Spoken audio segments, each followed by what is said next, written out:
When billionaire tech CEO Damian Vale stood on his private runway and snarled, "I don't pay for people like you to touch my jet," he had no idea the black woman holding the maintenance tablet was the only person standing between him and a catastrophic engine failure at 30,000 feet. Ariana Cole had found the fatal flaw. She'd documented it. She'd reported it.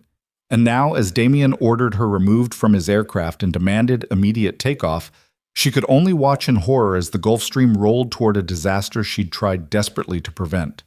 What happens next will leave you breathless and change everything about how we think about expertise, bias, and the price of arrogance. Stay with me until the end, hit that like button, and drop a comment telling me what city you're watching from so I can see how far this story travels. The morning fog hadn't fully lifted from the private aviation facility when Ariana Cole clocked in at 5:47 a.m., her steel-toed boots making no sound on the pristine hangar floor. She moved through the space like someone who'd learned long ago that invisibility was safer than visibility, her maintenance tablet tucked under one arm, her inspection kit slung over her shoulder with the practiced ease of someone who'd been doing this work since before most of her coworkers had graduated high school. Ariana was 34 years old, and she'd spent 16 of those years in aviation maintenance. She had a degree in aerospace engineering from Georgia Tech, certifications from the FAA that most mechanics never bothered pursuing, and a resume that included 5 years as a propulsion specialist for a major commercial airline. But here at Apex Private Aviation in the Bay Area, none of that seemed to matter. Here, she was the diversity hire, the box ticker, the woman who got assigned the easy inspections while less qualified technicians handled the complex work. She'd stopped trying to change that narrative 2 years ago. Now she just did her job with quiet precision, documented everything with meticulous care, and went home to her apartment in Oakland where nobody questioned her competence or made jokes about affirmative action when they thought she couldn't hear. The facility was already humming with activity. Apex catered to the ultra-wealthy, tech billionaires, venture capitalists, celebrities who needed their private jets maintained to the highest standards with absolute discretion. The hangars gleamed under LED lighting, the floors so clean you could eat off them, the aircraft so polished they looked like they'd never actually flown. It was a world of extreme wealth and extreme expectations, and Ariana had learned to navigate it by keeping her head down and her observations to herself. "Cole!" The voice cut across the hangar before she'd even reached her workstation. Kyle Hendricks, the shift supervisor, was striding toward her with his usual expression of barely concealed irritation. Kyle was 42, built like a linebacker, with a management style that relied heavily on intimidation and a personal philosophy that seemed to center on the belief that regulations were suggestions rather than requirements. "Morning, Kyle," Ariana said evenly, setting down her kit. "We've got a priority inspection on Pad 3, Vale's G650. He's wheels up for Tokyo at noon and he's already pissed about the delay. I need you to do the basic walk-around, check the obvious stuff, sign off so we can get him out of here." Ariana felt something tighten in her chest. "The G650 that came in yesterday afternoon?" "That's the one." "Kyle, that aircraft logged 18 hours of flight time in the last 3 days, including 2 transcontinental trips and 1 international leg. It's due for a full Phase 2 inspection, not a basic walk-around." Kyle's jaw tightened. "The Phase 2 is scheduled for next month. Right now I need a pre-flight sign-off. That's what you're doing. If it's flying that heavy a schedule, we should at least pull the engine data and review the trend monitoring. High cycle operations can accelerate wear patterns, especially in the compressor stages. If there's anything developing, we need to catch it before—" "Cole." Kyle stepped closer, lowering his voice to the tone he used when he wanted to remind her of her place. "I didn't ask for your engineering dissertation. I asked you to do a walk-around inspection. Can you handle that, or do I need to assign it to someone else?" The implication was clear. Someone else meant someone male, someone white, someone whose expertise Kyle never questioned even when they had half her qualifications. Ariana had learned to recognize these moments, the small battles that weren't worth fighting because they only confirmed what people like Kyle already believed about her. "I can handle it," she said quietly. "Good. He's landing in 20 minutes for refueling. I want him turned around fast. Vale's one of our top clients, and he's already threatening to move his business to Signature if we don't show him we can keep up with his schedule." Kyle walked away without waiting for a response, already barking orders at 2 other technicians across the hangar. Ariana stood there for a moment, letting the familiar frustration wash through her and then drain away. There was no point in holding on to it. This was the job. This was always the job. She gathered her equipment and headed toward Pad 3, where the Gulfstream G650 would be arriving shortly. The morning fog was burning off now, revealing a perfect Northern California sky, the kind of brilliant blue that made wealthy people feel invincible, like they could fly anywhere, do anything, and never face consequences for pushing limits. Ariana had been in aviation long enough to know that the sky didn't care about wealth or confidence. Physics didn't negotiate with billionaires. Gravity didn't make exceptions for people who thought the rules didn't apply to them. The G650 appeared right on schedule, descending through the morning light like a silver arrow. Ariana watched it touch down with the kind of grace that came from expert piloting and exceptional engineering. Gulfstream made beautiful aircraft, fast, powerful, capable of flying nonstop from San Francisco to Tokyo with ease. But they were also complex machines operating at the edge of aerospace performance, and that meant every system had to be functioning within precise parameters. The jet taxied to Pad 3 and shut down its engines. Ariana waited the required cool-down period, then approached with her tablet and inspection kit. She'd learned to do these walkarounds with ruthless efficiency, not because she wanted to cut corners, but because she knew that any delay would be attributed to her incompetence rather than thoroughness. She started with the exterior, checking the leading edges, inspecting the control surfaces, examining the landing gear with practiced eyes that could spot a hydraulic weep or a tire anomaly from 6 feet away. Everything looked normal. The aircraft was immaculately maintained, exactly what you'd expect from a billionaire's personal jet. Then she moved to the engines. The G650 was powered by 2 Rolls-Royce BR725 engines, mounted on the rear fuselage in a configuration that gave the aircraft its distinctive profile. Ariana ran her standard checks: oil levels, fluid leaks, visible damage to the nacelles or intake areas. Nothing unusual. But as she stood near the starboard engine, something made her pause.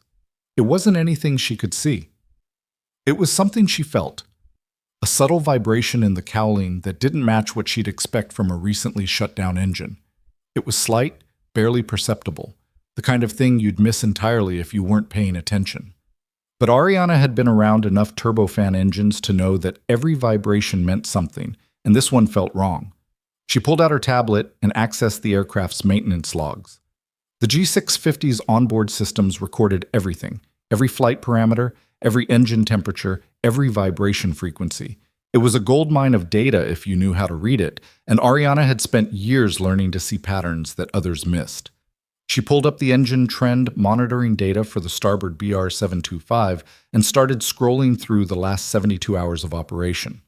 At first glance, everything looked normal. The temperature profiles were within limits.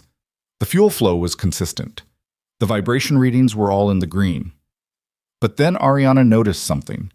The compressor vibration signature, specifically the high-pressure compressor in the starboard engine, was showing a subtle but consistent upward trend across the last 6 flights. It was still within acceptable limits according to the manufacturer's specifications, but the trend line was unmistakable. Each flight showed slightly higher vibration levels than the one before. Ariana's mind went into analysis mode, pulling together years of training and experience. Compressor blade wear. That was the most likely explanation.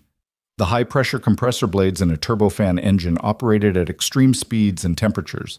Over time, they could develop microscopic cracks or erosion that affected their balance. In the early stages, this showed up as subtle vibration increases that were easy to miss if you weren't tracking trends. The problem was that compressor blade issues didn't stay subtle. Once they reached a certain threshold, they could cascade rapidly. A small crack could propagate under stress. An imbalanced blade could create resonance effects that damaged adjacent blades.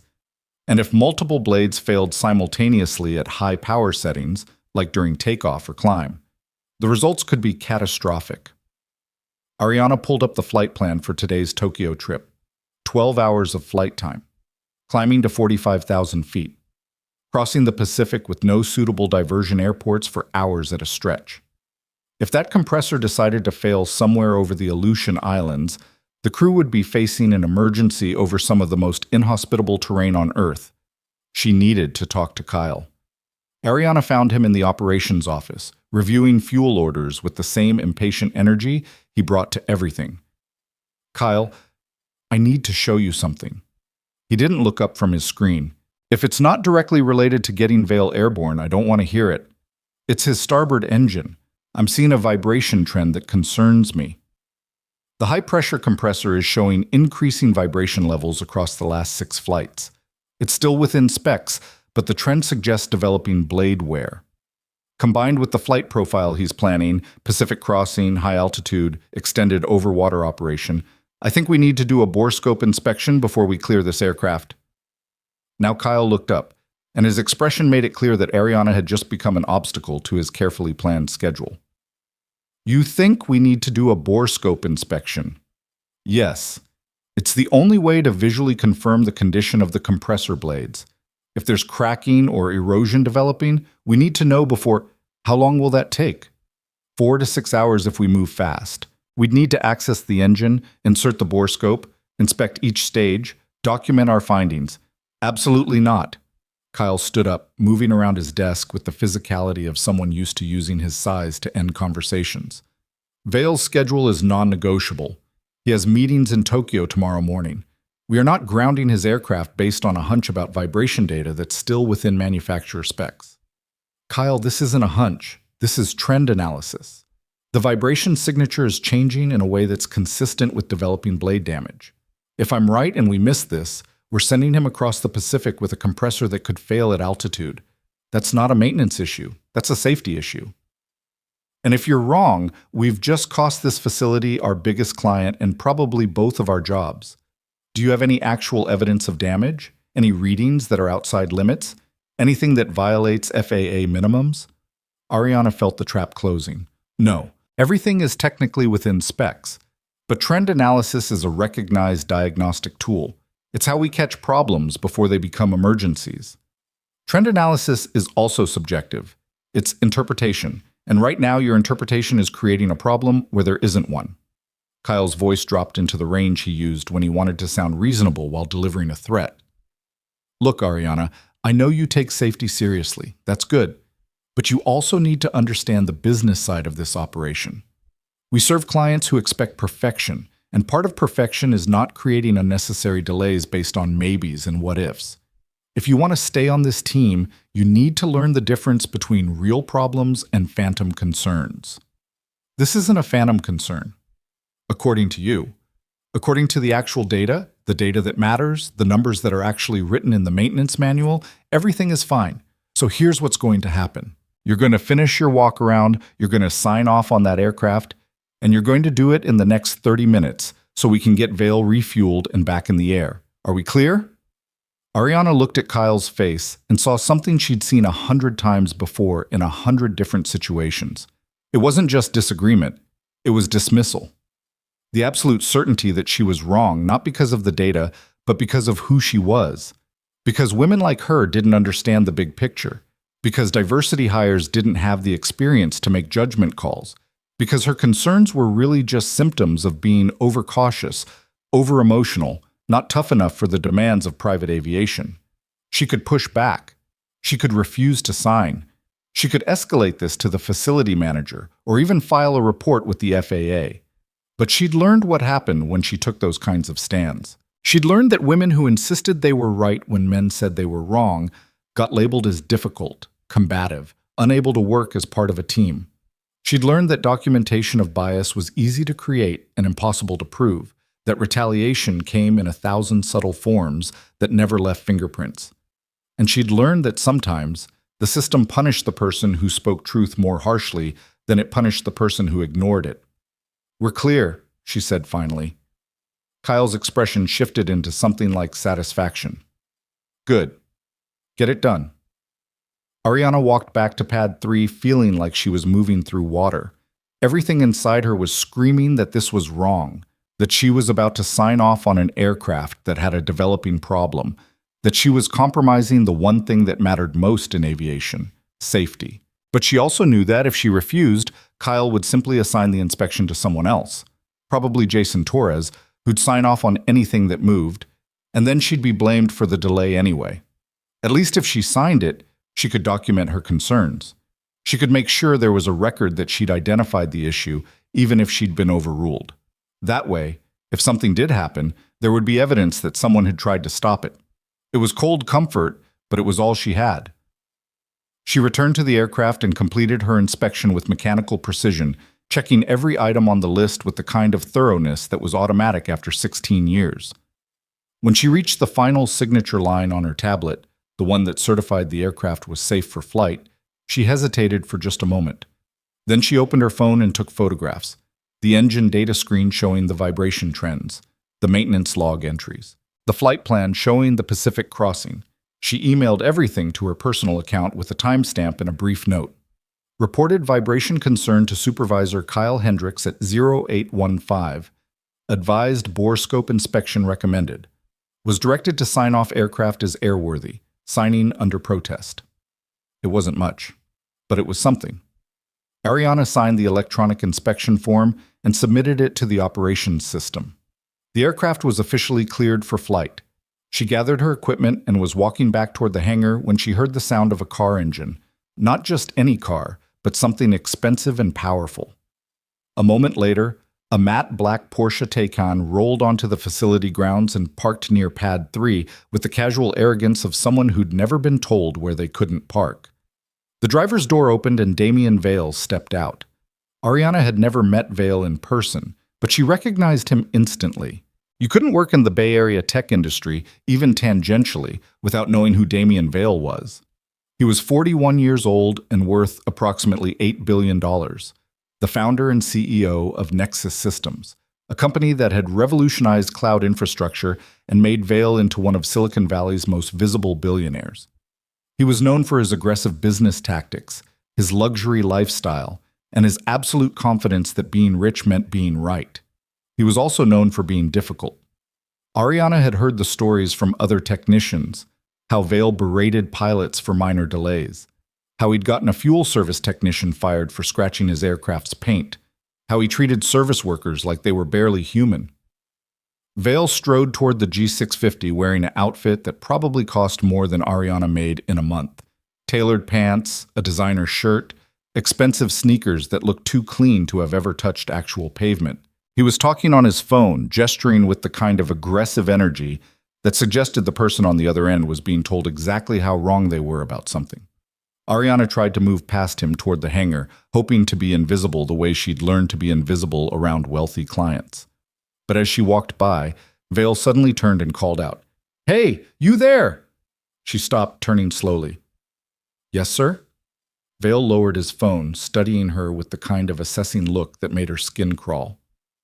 "You're the mechanic who just inspected my plane?" "I performed the pre-flight inspection, yes." "How long have you been doing this work?" The question landed like a trap. Ariana knew instinctively that any answer she gave would be wrong. If she cited her 16 years of experience, her aerospace degree, her specialized training, it would sound like she was being defensive. If she downplayed her credentials, she'd be confirming his obvious assumption that she wasn't qualified. "Long enough to know what I'm doing," she said carefully. Vale made a sound that might have been a laugh or a scoff. "That's not what I asked. How long?" 16 years. "Where'd you train?" "Georgia Tech for my degree, FAA certification programs for my maintenance licenses, 5 years with Delta Airlines before moving to private aviation." She watched his face process this information and reject it almost immediately.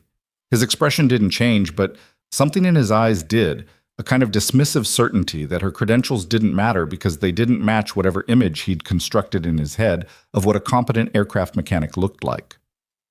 "Right," he said finally. "Well, I hope you were thorough. I'm flying to Tokyo and I don't need any surprises. The aircraft has been inspected according to standard protocols," Ariana said, choosing her words with extreme care. "Standard protocols." Vale smiled, but there was no warmth in it. "See, that's what concerns me. I don't pay premium prices for standard anything. I pay for excellence.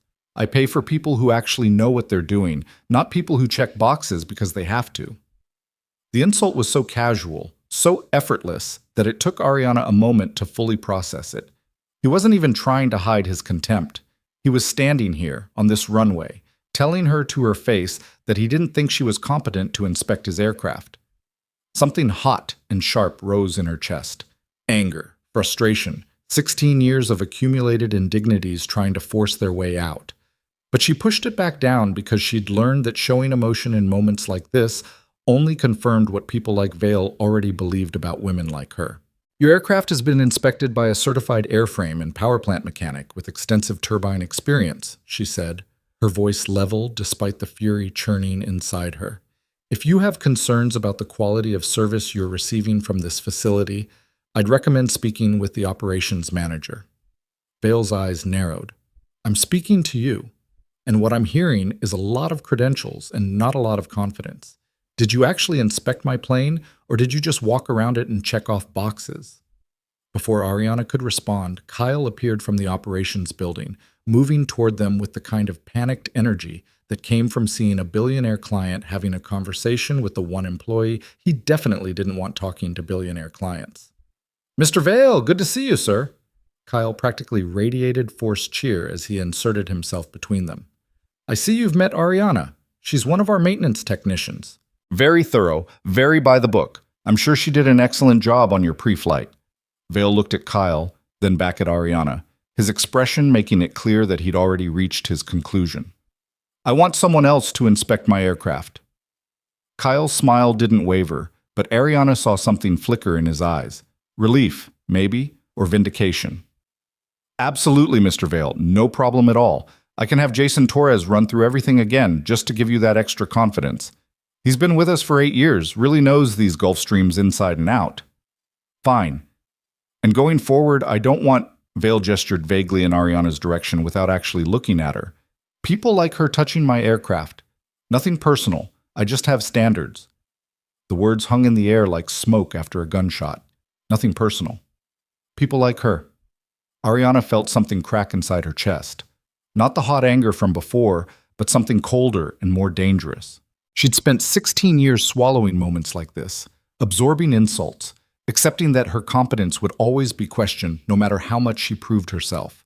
She'd learned to be small, to be quiet, to let the system treat her like she was worth less than her qualifications suggested. But right now, standing on this runway with this billionaire telling her supervisor not to let people like her touch his aircraft, Ariana realized she was done accepting that. Mr. Vale, she said, her voice cutting through Kyle's flustered attempts to smooth things over. Before you take off, there's something you should know. Both men turned to look at her. Kyle's expression was pure horror. Vale's was contemptuous curiosity. What? Vale said.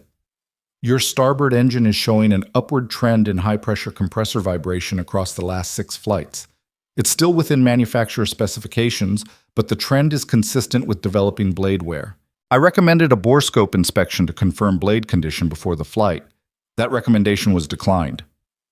The silence that followed was absolute. Vale looked at Kyle. Is this true? Kyle's face had gone red.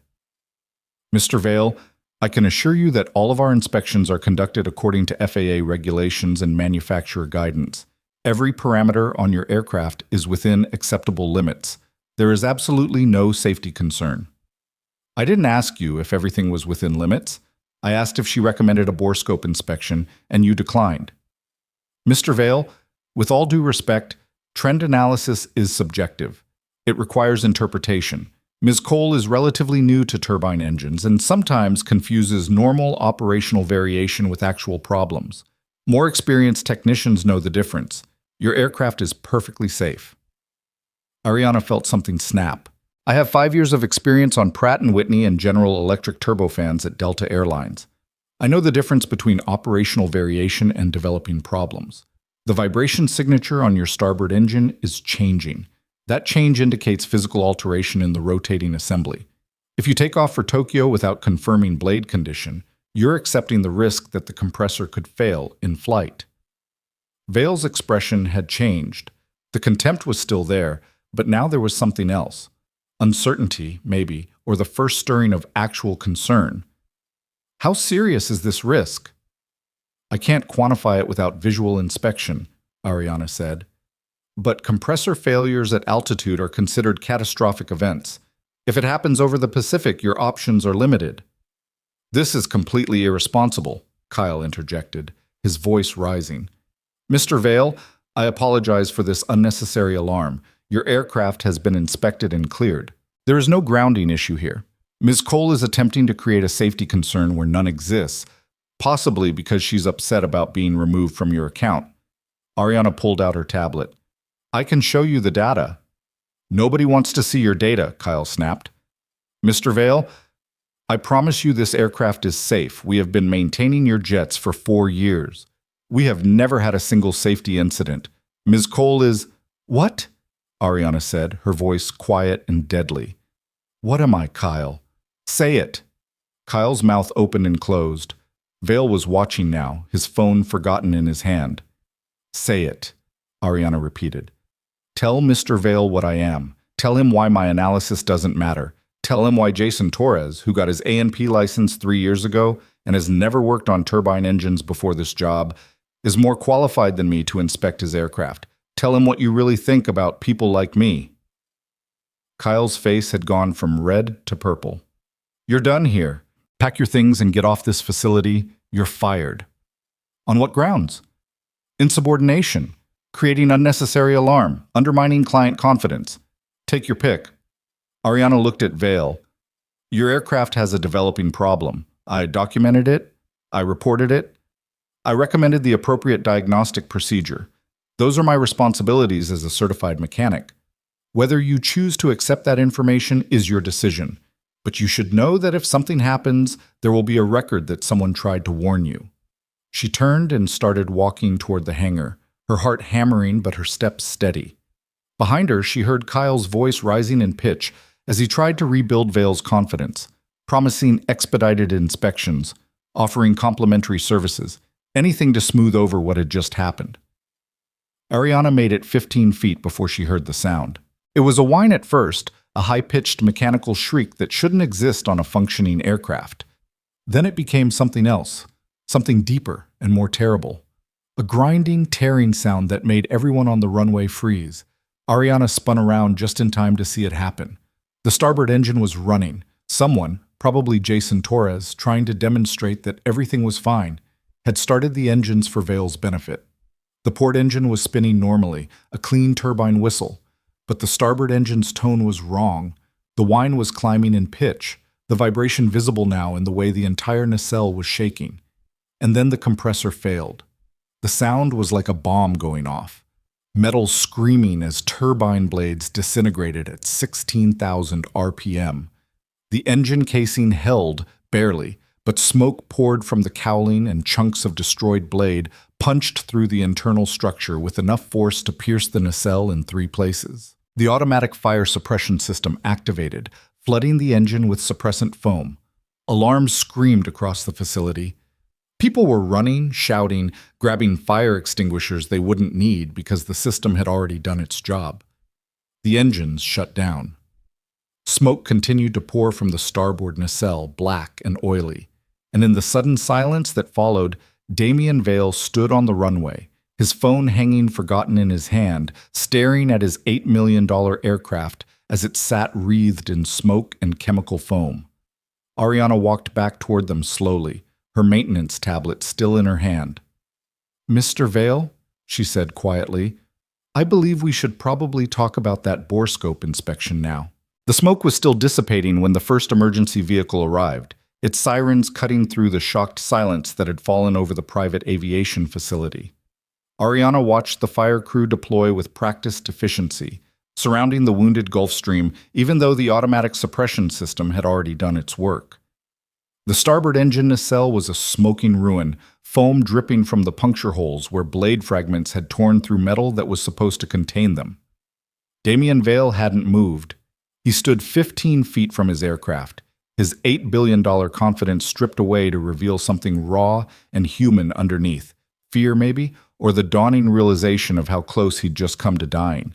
His designer sneakers were spattered with suppressant foam. His phone had fallen from his hand and lay on the tarmac, the screen cracked. Kyle Hendricks had gone pale, his earlier bluster evaporating as he stared at the catastrophic failure that had just validated everything Ariana had warned him about. His mouth opened and closed, but no sound came out. like a man watching his career implode in real time.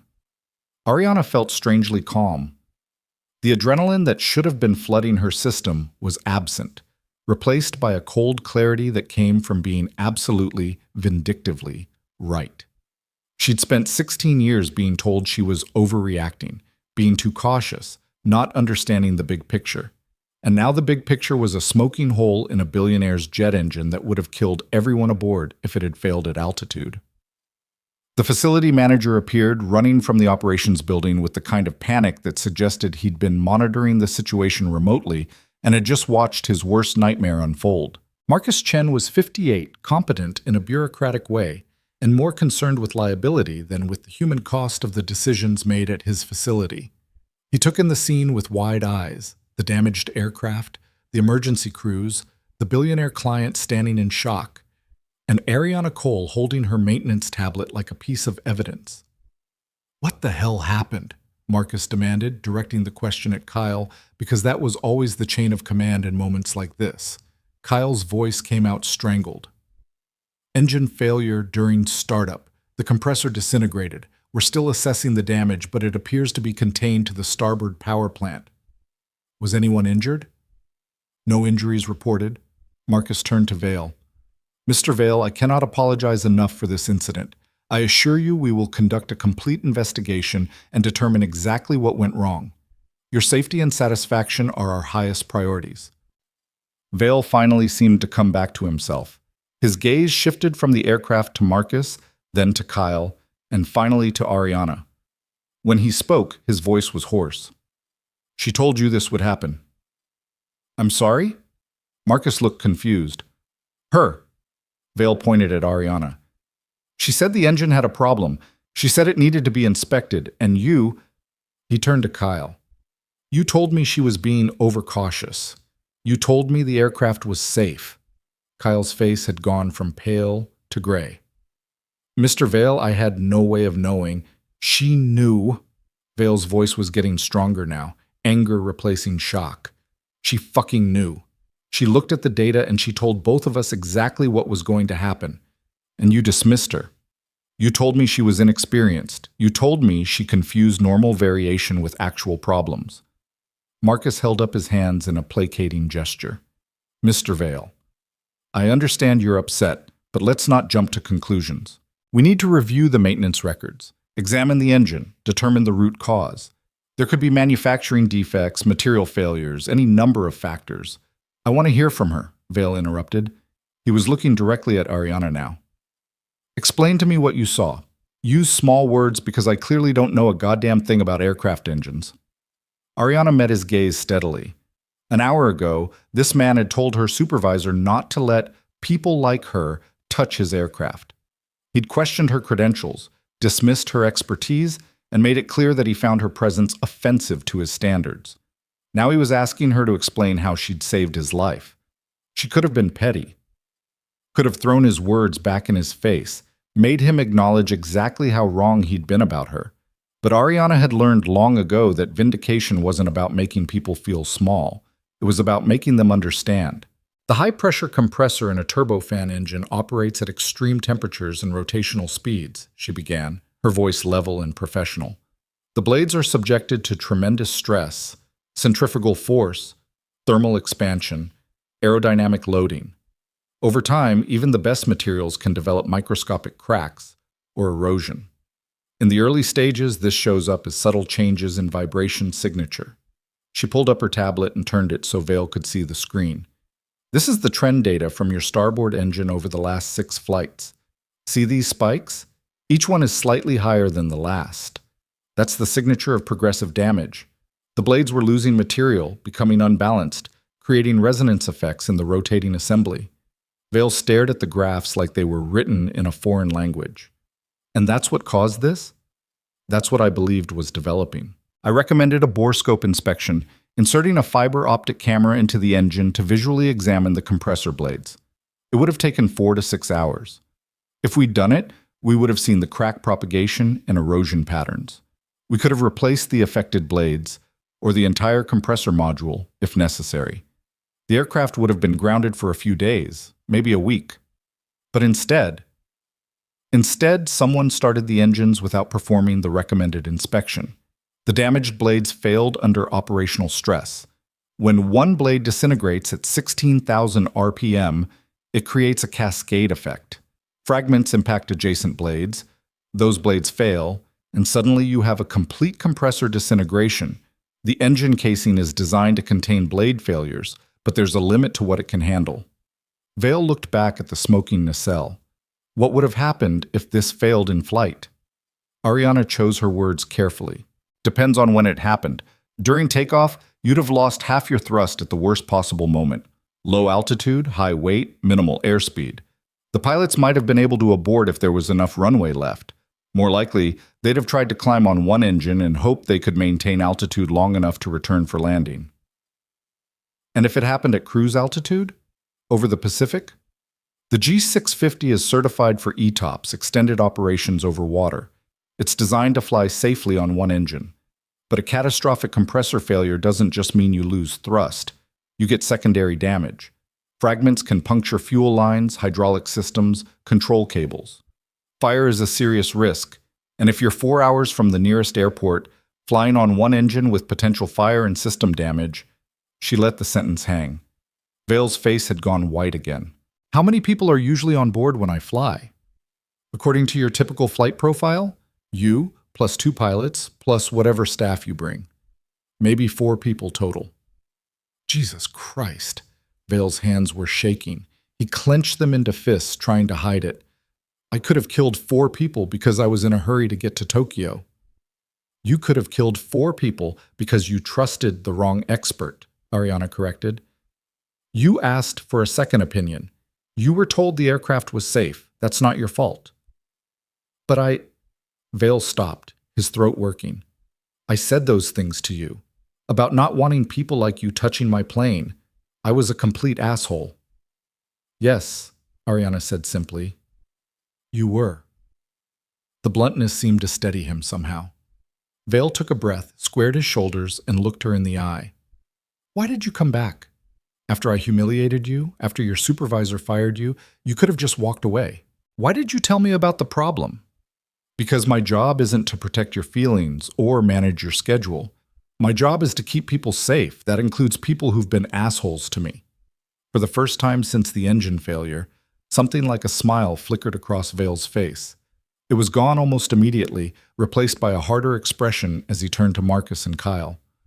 I want a complete accounting of what happened here. Who knew about the engine issue? Who made the decision to ignore it? Who ordered this aircraft to be cleared for flight? Marcus started to speak, but Vale cut him off with a raised hand. I'm not asking you. I'm telling you what's going to happen.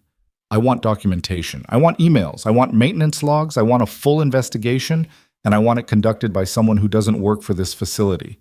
Someone independent. Mr. Vale, I understand your concerns, but internal investigations are standard protocol. Your standard protocol just almost killed me. I'm not trusting your internal anything. Vale pulled out his backup phone from his jacket pocket. I'm calling my attorney. Then I'm calling the FAA. Then I'm calling every aviation safety consultant I can find until I get someone who can tell me exactly how close I came to dying and who's responsible for it. Kyle finally found his voice. Mr. Vale, if you'd just let me explain. Explain what? Vale's fury was coming back now, hot and focused. Explain how you told me she was inexperienced? Explain how you said her analysis was subjective? Explain how you fired her for trying to save my life? He turned to Marcus. Is she still fired? Marcus looked trapped. That was a decision made by the shift supervisor in the heat of the moment. Obviously, we'll need to review. Is she still fired? No, Marcus said quickly. No, of course not. Ms. Cole is a valued member of our maintenance team. This was clearly a misunderstanding. Ariana felt a bitter laugh trying to escape. A misunderstanding. That was what they were calling it now. Not racism, not sexism, not the systematic dismissal of her expertise because she didn't look like what they expected a competent mechanic to look like. Just a misunderstanding that had almost resulted in 4 deaths. I don't want her as a valued member of your maintenance team, Vale said. I want her as my personal aviation safety consultant. Exclusive contract. Whatever she's making here, I'll triple it. She inspects every aircraft I fly before I get on it. She has final say on airworthiness. She reports directly to me, not to anyone at this facility. The offer landed like a grenade. Ariana stared at Vale, trying to process what he'd just said. Marcus looked like he'd been punched. Kyle's expression had gone beyond gray into something that might have been green. Mr. Vale, I appreciate the gesture, but I'm not looking to leave my current position, Ariana said carefully. What happened here today isn't about me getting a better job. It's about fixing a system that allowed this to happen in the first place. Then help me fix it, Vale shot back. You said it yourself. I trusted the wrong expert. I need someone I can trust. Someone who'll tell me the truth even when I'm being an asshole. Someone who actually knows what they're doing. Before Ariana could respond, another voice cut through the conversation. I couldn't help but overhear this fascinating discussion. Everyone turned. A man was walking toward them from the emergency vehicles, moving with the unhurried confidence of someone who had authority and knew it. He was in his early 60s, black, with iron gray hair and the kind of weathered face that suggested decades of experience in challenging environments. He wore a windbreaker with an FAA logo and carried himself like a man who'd spent his career making decisions that other people's lives depended on. Marcus went rigid. Colonel Hale, I didn't realize you were on site. I was conducting a random inspection at the commercial facility across the field when I heard the emergency call. Thought I'd stop by and see what all the excitement was about. The man's gaze swept across the damaged aircraft, the emergency crews, and the assembled group with the kind of comprehensive assessment that missed nothing. Looks like I picked an interesting day to visit. Ariana felt something shift in the air. She didn't know who Colonel Hale was, but Marcus clearly did, and the facility manager's body language had gone from defensive to terrified. Vale stepped forward. Are you with the FAA? Retired, actually, Colonel Marcus Hale, formerly Air Force Propulsion Systems, now consulting for the FAA on turbine engine investigations. And you are? Damien Vale. That's my aircraft. The one that just tried to kill me. Hale's expression didn't change, but something in his eyes sharpened. Is that so? Well, Mr. Vale, you're having a very bad day. But you're also very lucky to be having it on the ground instead of at 40,000 feet. Do you mind if I take a look? Be my guest.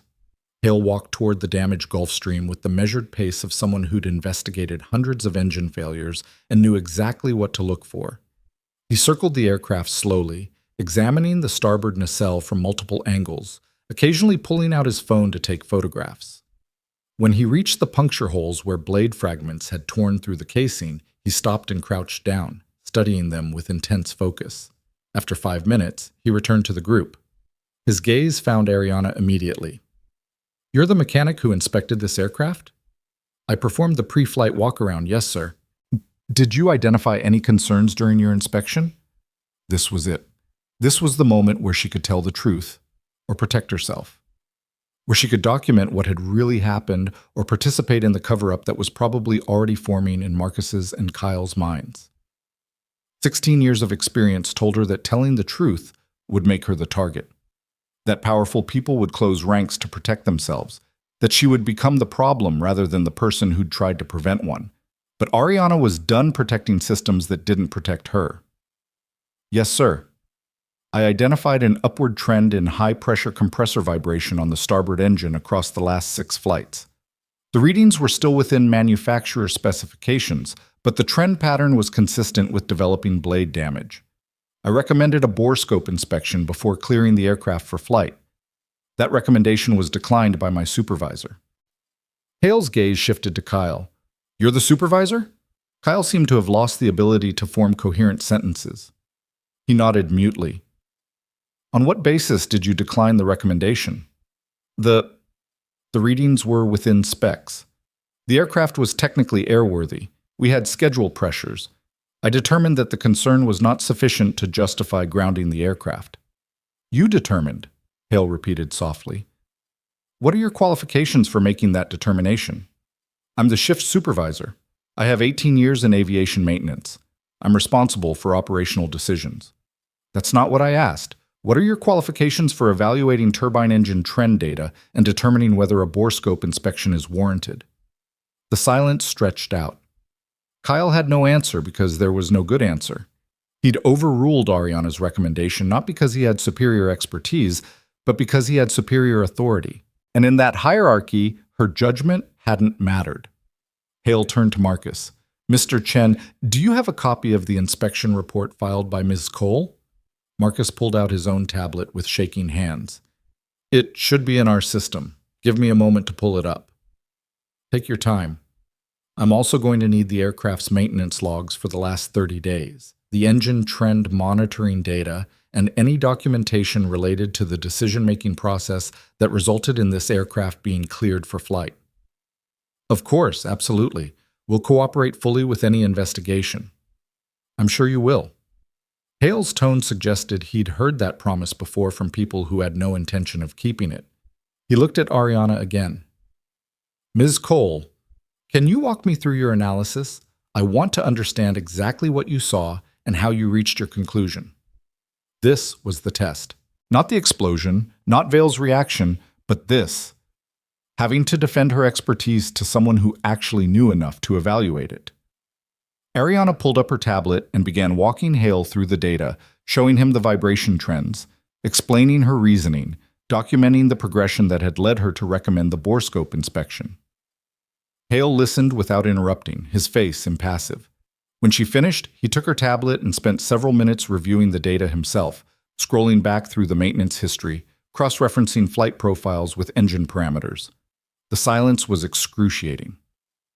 Ariana could feel everyone watching, waiting for the verdict that would determine whether she'd been right to raise the alarm or had simply been lucky that an unpredictable failure happened to validate her overcautious analysis. Finally, Hale handed back the tablet. Ms. Cole, how long have you been working in turbine engine maintenance? 16 years total, sir. 5 years with Delta on commercial turbofans, 11 years in private aviation. And you received formal training in engine trend analysis? Yes, sir. It was part of my Delta training program, and I've taken continuing education courses in predictive maintenance and vibration analysis. Hale nodded slowly. I'm going to be very clear about something. The analysis you performed this morning represents exactly the kind of safety-critical judgment that we train maintenance personnel to exercise. You identified a developing problem using industry-standard diagnostic techniques. You made an appropriate recommendation based on that analysis. And you documented your concerns when that recommendation was overruled. He turned to Kyle. You, on the other hand, made a catastrophically bad decision. You prioritized schedule over safety. You dismissed a qualified technician's recommendation without performing any additional analysis of your own. And based on what I'm hearing, you did all of this while questioning Ms. Cole's expertise, despite the fact that she appears to have significantly more relevant training than you do in turbine engine diagnostics. Kyle's face had gone from green to red. I was trying to balance safety with operational reality. No, Hale cut him off. You were trying to avoid inconveniencing a wealthy client. There's a difference. Safety doesn't get balanced against anything. Safety is binary. Either an aircraft is safe to fly or it's not. There is no middle ground where you decide something is safe enough because fixing the real problem would be inconvenient. He turned back to the group. Here's what's going to happen. This facility is going to be subject to an immediate FAA inspection. Every aircraft on this property is grounded until we review your maintenance practices and quality assurance procedures. Mr. Chen, I'll need access to your facility within the hour. Mr. Hendricks, you're suspended from supervisory duties pending the outcome of this investigation. Ms. Cole, I'm going to need a formal statement from you documenting everything that happened this morning. Marcus looked like he might faint. Colonel Hale, with all respect, grounding every aircraft at this facility will have significant business impact. I don't care about your business impact, Hale said flatly. I care about preventing the next catastrophic failure. If your business can't survive a safety inspection, then your business shouldn't exist. Vale had been watching this exchange with an expression that suggested he was reevaluating every assumption he'd ever made about how the world worked. Now he spoke up. Colonel Hale, I want to make something clear. Whatever investigation you conduct, I'm prepared to support it fully. Financial resources, legal assistance, whatever you need. Because what almost happened here today, he stopped, his voice catching. It can't happen to someone else. Hale studied Vale for a long moment. Mr. Vale, I appreciate the sentiment, but the investigation will be conducted according to FAA protocols, not according to how much money you're willing to throw at it. What I would suggest, however, is that you take a very close look at your own decision-making process. You hired this facility to maintain your aircraft. You presumably did due diligence on their capabilities and safety record. And yet somehow you ended up with a maintenance organization that prioritizes schedule over safety and a shift supervisor who dismisses expert recommendations. That should concern you. It does concern me. That's why I want Ms. Cole working for me directly. That's between you and Ms. Cole. But I'll tell you this, the problem isn't going to be solved by hiring one good mechanic. The problem is systemic. It's a culture that treats safety as a box to check rather than a value to uphold. It's an industry that often prioritizes the comfort and convenience of wealthy clients over the judgment of qualified professionals. And it's a broader society that allows people to question the expertise of women and minorities in ways they would never question a white man with identical credentials. The last sentence hung in the air like an indictment. No one spoke. No one had to. Everyone standing on that runway knew exactly what Hale was talking about because they'd all just watched it play out in real time. Ariana felt something loosening in her chest. Not relief exactly, but something like vindication. Not the petty kind that came from watching people who'd dismissed her squirm with discomfort. The deeper kind that came from having someone with authority look at the evidence and say out loud what she'd known all along. She'd been right. Her analysis had been correct. Her judgment had been sound. And the people who'd overruled her had been wrong in ways that could have killed people. Hale pulled out a business card and handed it to her. Ms. Cole, I'm going to need to interview you extensively over the next few days. Please don't discuss the details of this incident with anyone except your attorney and the investigators. And if you experience any retaliation or pressure from this facility, contact me immediately. Yes, sir. He glanced at his watch. I need to make some calls. Mr. Chen, I'll meet you in your office in 30 minutes. Bring every piece of documentation related to this aircraft in this inspection. Mr. Vale, you should contact your insurance company. That engine is going to need to be completely replaced, and the nacelle damage alone is probably going to run 6 figures. I don't care about the money, Vale said. I care about making sure this doesn't happen again. Then we're aligned on priorities. Good. Hale started to walk away, then paused and looked back at Ariana. Ms. Cole, one more thing. You did everything right this morning. You identified the problem. You reported it. You documented your concerns. You even tried to warn the client directly when your supervisor overruled you. That took courage. Don't let anyone tell you otherwise. He walked toward the operations building, already pulling out his phone. The emergency crews were beginning to pack up their equipment. The immediate crisis contained, even if the larger disaster was just beginning to unfold. Vale stood staring at his damaged aircraft, like a man trying to figure out how his entire understanding of reality had just been upended in the space of one morning. Kyle had slumped against a nearby vehicle, all his bluster gone. He looked old suddenly, and small, and Ariana felt a strange absence of satisfaction. She didn't hate him. She didn't even really blame him, not in a personal sense. Kyle was just a product of a system that had taught him that his judgment was worth more than hers, that his experience trumped her expertise, that when faced with competing recommendations, he should trust the one that came from someone who looked like him. That system had almost killed 4 people today. And now, finally, someone with the authority to do something about it was actually going to try. Marcus was gathering his materials with shaking hands, preparing for the interview that would probably end his career at this facility. Vale was on his phone, speaking in low, urgent tones to someone about canceling meetings and rescheduling his entire week. The sun had fully burned off the morning fog now, revealing a brilliant California sky that seemed completely indifferent to the human drama playing out beneath it. Ariana stood alone with her maintenance tablet, surrounded by the aftermath of a disaster she'd tried to prevent, and realized that everything was about to change. The investigation would be thorough. The media would probably get involved once they heard about a near-catastrophic failure at a private aviation facility serving billionaires. There would be hearings, reports, maybe regulatory changes. And she would be at the center of all of it, the woman who'd been right, the mechanic who'd saved lives, the voice that had been dismissed and then vindicated in the most dramatic way possible. She should have felt triumphant. Instead, She just felt tired.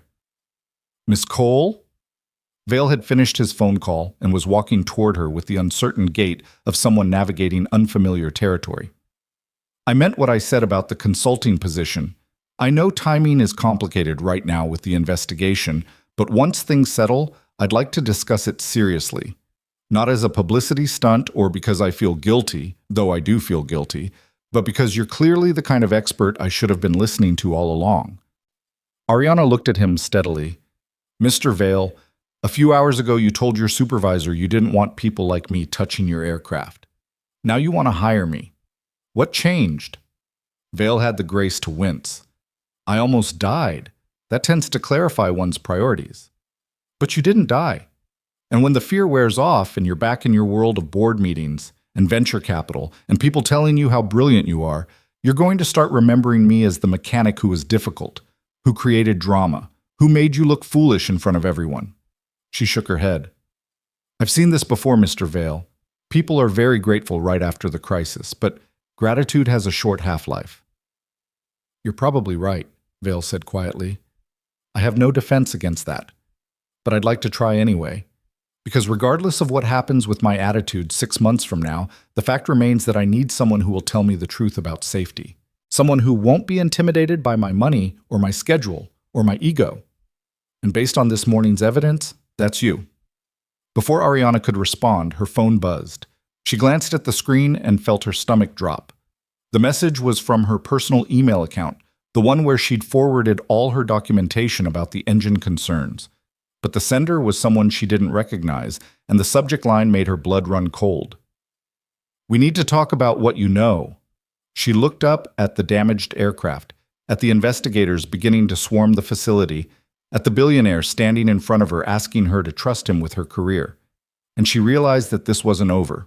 Whatever happened next, whatever investigation or media circus or career opportunity emerged from today's disaster, there was something else going on. Something that had prompted someone to reach out to her with a message that sounded less like curiosity and more like a threat. Ariana pocketed her phone without showing Vale the message. Some instincts ran deeper than vindication, and right now her instincts were telling her that the catastrophic engine failure might not have been just a maintenance oversight. That maybe, just maybe, there was more to this story than progressive blade damage and ignored trend analysis. And if she was right about that, then everything that had happened this morning was just the beginning. Ariana excused herself from Vale and walked toward the far side of the hangar where she could have privacy. Her hands were steady as she opened the email again, but her mind was racing through possibilities. The message had come through an anonymous email service, the kind that encrypted communications and routed them through multiple servers to hide the sender's identity. She clicked on it, half expecting some conspiracy theory or spam, but what she found instead made her pulse quicken. "Miss Cole, you don't know me, but I know what happened this morning. More importantly, I know why it happened. The engine failure on Vale's aircraft wasn't an accident. Check the maintenance records from Precision Aero Components in Hayward. They supplied the replacement compressor blades installed during the last Phase 2 inspection. 3 other aircraft have experienced similar failures in the last 8 months. All of them trace back to counterfeit parts from the same supplier. You're in danger because you're asking the right questions. Meet me at Pier 39, South Side, bench near the Sea Lions. Tomorrow, noon. Come alone. Don't tell anyone about this message, especially not the FAA. If you want the truth, you'll come. If you want to stay alive, you'll be careful who you trust." The message ended there, unsigned and untraceable. Ariana read it 3 more times, her analytical mind trying to separate paranoia from legitimate concern. Counterfeit aircraft parts were a known problem in the industry. Cheap knockoffs manufactured overseas and sold through legitimate-looking supply chains until they failed catastrophically. The FAA had issued multiple warnings about it over the years, and there had been at least 2 fatal crashes attributed to counterfeit components. But the suggestion that Vale's engine failure was deliberate, that someone had installed substandard parts knowing they would fail, that crossed the line from maintenance oversight into criminal conspiracy. And the warning about danger, about being careful who she trusted, suggested that whoever was behind this had resources and reach. She looked back toward the damaged Gulfstream where Colonel Hale was now examining the engine with 2 other investigators who'd arrived in the last 15 minutes. If there was a counterfeit parts conspiracy, Hale would find it during his investigation. The FAA's forensic capabilities were extensive. They would tear that engine apart, trace every component back to its source, identify any substandard materials. Unless someone interfered with the investigation, unless the evidence disappeared or got contaminated, or the investigators were fed false information that led them away from the truth. Ariana felt the weight of 16 years of experience settling on her shoulders. She'd learned to be cautious, to trust official channels, to follow procedures. But she'd also learned that official channels sometimes failed people who looked like her, that procedures could be manipulated by those with power and resources, that the truth had a way of getting buried when it threatened the wrong interests. The question was whether she believed this anonymous message enough to risk meeting an unknown contact who might be a whistleblower or might be someone trying to draw her into a trap. She pocketed her phone and returned to where Vale was still standing, now talking quietly with Marcus Chen. The facility manager looked haggard, his earlier confidence completely shattered. Vale saw Ariana approaching and broke off the conversation. "Everything okay?" he asked. "Fine, just checking messages." Ariana kept her voice neutral. "Mr. Vale, I need to ask you something. The last Phase 2 inspection on your aircraft, do you have records of what was done and who performed the work?" Vale frowned. "That would have been handled by Marcus's facility. Why?" "Just trying to understand the maintenance history. If the compressor blades were showing progressive wear, it's possible they were already compromised during the last major inspection." Marcus jumped in, defensive. "We perform all inspections according to manufacturer specifications. Every component is documented. Every replacement part is sourced from approved suppliers." "I'm sure they are," Ariana said carefully, "but I'd still like to see the documentation, specifically any records related to compressor blade replacement or repair on the starboard engine." "I can pull those records," Marcus said stiffly, "but I assure you, everything was done correctly." "I'm not questioning your procedures, Mr. Chen. I'm trying to build a complete picture of what led to this failure. The more information we have, the better Colonel Hale's investigation will be." That seemed to satisfy him, or at least make him feel like cooperation was in his best interest. Marcus nodded and headed back toward the operations building, already pulling out his phone to contact whoever managed their parts inventory system. Vale studied Ariana with the kind of focused attention that had probably made him successful in business. "You think there's something wrong with the parts that were installed?" "I think it's a question worth asking. Counterfeit aircraft components are a real problem. If substandard parts made it into your engine, that's a bigger issue than just maintenance oversight." "How big?" "Criminal investigation big. FAA enforcement action against suppliers big. Potential recalls of parts installed in other aircraft big." Vale's expression hardened. "Then we need to figure this out. Because if someone sold me defective parts that almost killed me, I want to know who and why." Ariana wanted to tell him about the message, about the cryptic warning and the meeting at Pier 39. But the anonymous contact had been explicit. Don't tell anyone, especially not the FAA. And while Vale seemed genuinely committed to finding the truth, he was also a billionaire with resources and connections that might inadvertently alert the wrong people if there really was a conspiracy. "Let me look at the maintenance records first," she said instead. "Once I have more information, we can decide what to do with it." Over the next hour, the facility transformed into something resembling a crime scene. More FAA investigators arrived, along with representatives from Rolls-Royce to examine the failed engine and insurance adjusters to document the damage for Vale's claim. The entire operation had ground to a halt, with all scheduled flights canceled and every aircraft on the property subject to inspection before it would be cleared to fly again. Ariana gave her formal statement to Colonel Hale in one of the conference rooms, walking through every detail of the morning with painful precision. Hale recorded everything, asking pointed questions that suggested he was already forming hypotheses about what had gone wrong and who was responsible. When they finished, he looked at her across the table with an expression that mixed respect and concern. "Ms. Cole, you understand that you're going to be a key witness in whatever enforcement action comes out of this investigation.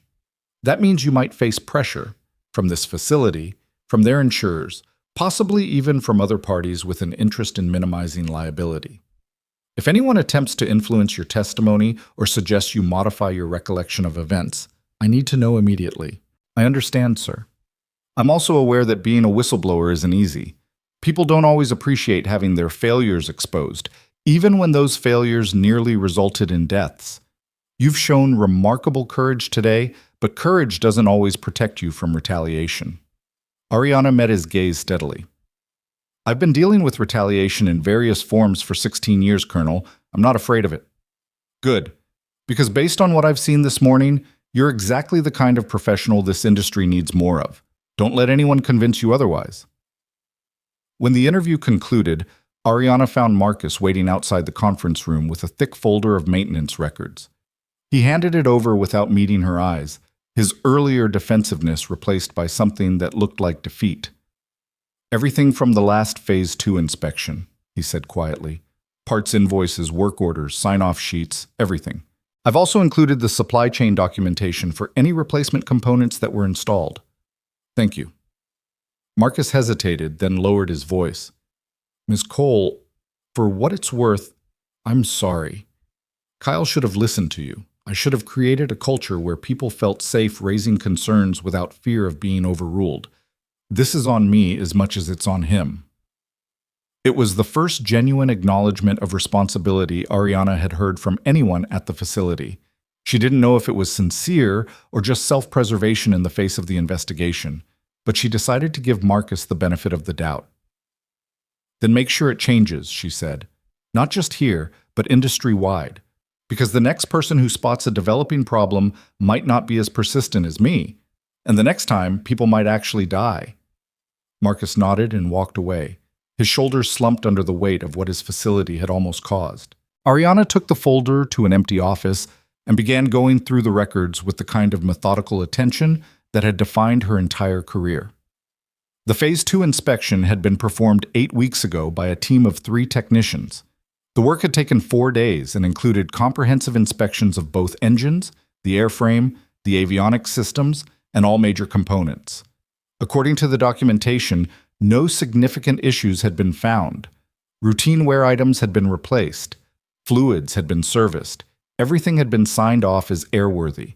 But buried in the parts replacement records, Ariana found something that made her stop. The high-pressure compressor blade set in the starboard engine had been replaced during the inspection.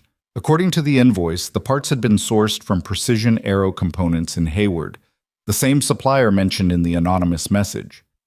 She pulled up her tablet and searched for Precision Aero Components. The company had a professional-looking website advertising FAA-approved parts and components for business and private aviation. Their client list included major maintenance facilities throughout the western United States. Everything looked legitimate, but when Ariana dug deeper, searching for FAA enforcement actions and safety bulletins, she found something troubling. 6 months ago, the FAA had issued a safety alert about counterfeit turbine engine components entering the supply chain through companies that appeared to have proper documentation but were actually fronts for overseas manufacturers. The alert didn't name specific suppliers, but it warned maintenance facilities to verify the authenticity of all critical engine parts before installation. Ariana pulled out her phone and took photographs of every page in the maintenance folder, especially the parts invoices and supply chain documentation. Then she searched for news about recent engine failures. It took 20 minutes of careful searching, but she eventually found 3 incidents that matched the pattern described in the anonymous message. 4 months ago, a Bombardier Global 6000 had experienced a catastrophic compressor failure during climb-out from Teterboro Airport in New Jersey. The aircraft had been able to return for an emergency landing with no injuries, but the subsequent investigation had found evidence of substandard materials in the replacement compressor blades. 6 months ago, a Cessna Citation X had suffered engine problems during cruise flight over Colorado. The crew had diverted to Denver International and landed safely, but inspection revealed that several compressor blades had developed cracks that were inconsistent with normal wear patterns. 8 months ago, and this one made Ariana's blood run cold, a Gulfstream G550 had crashed in the mountains outside Aspen, killing all 5 people aboard. The NTSB investigation was still ongoing, but preliminary findings suggested that catastrophic engine failure had contributed to the accident. The aircraft had been climbing through 17,000 feet when the starboard engine disintegrated, causing secondary damage that led to loss of control. 3 incidents, all involving high-performance business jets, all trace back to compressor blade failures. And if the anonymous source was correct, all potentially linked to counterfeit parts from precision aero components. Ariana sat back in her chair, her mind working through the implications. If this was true, if there really was a systematic supply of counterfeit parts into the private aviation market, then Vale's near disaster was just one data point in a pattern that had already killed 5 people and would almost certainly kill more if it wasn't stopped. But proving it would require more than circumstantial evidence and anonymous tips. She would need documentation, testimony from insiders, forensic evidence that definitively linked the failed components to counterfeit manufacturing. And getting that evidence meant trusting someone, which brought her back to the central question of who could be trusted when the conspiracy potentially involved suppliers, maintenance facilities, and possibly even regulators who'd failed to catch the problem earlier. Her phone buzzed again. Another message from the anonymous account. "Did you find what I told you to look for?" Ariana glanced around the empty office, suddenly aware that someone was watching her closely enough to know she'd been reviewing the maintenance records. She typed a careful response. "I found the supplier documentation. Who are you and how do you know about this?" The reply came within seconds. "I used to work for Precision Aero. I know how they're getting counterfeit parts past inspection. I know who's protecting them. And I know you're the first person in a position to do something about it who might actually have the courage to follow through. Tomorrow at noon. Don't be late." The message felt like a hand reaching out from somewhere in the shadows, offering help that might be genuine or might be designed to draw her into something dangerous. Ariana stared at her phone screen, weighing the risks of meeting an unknown contact against the possibility that this person had evidence that could save lives. A knock on the door made her look up sharply. Vale stood in the doorway, his earlier shock replaced by the kind of focused intensity that probably served him well in business. "I've been thinking about what you said," he began, stepping into the office and closing the door behind him. "About counterfeit parts. I made some calls to people I know in aerospace manufacturing.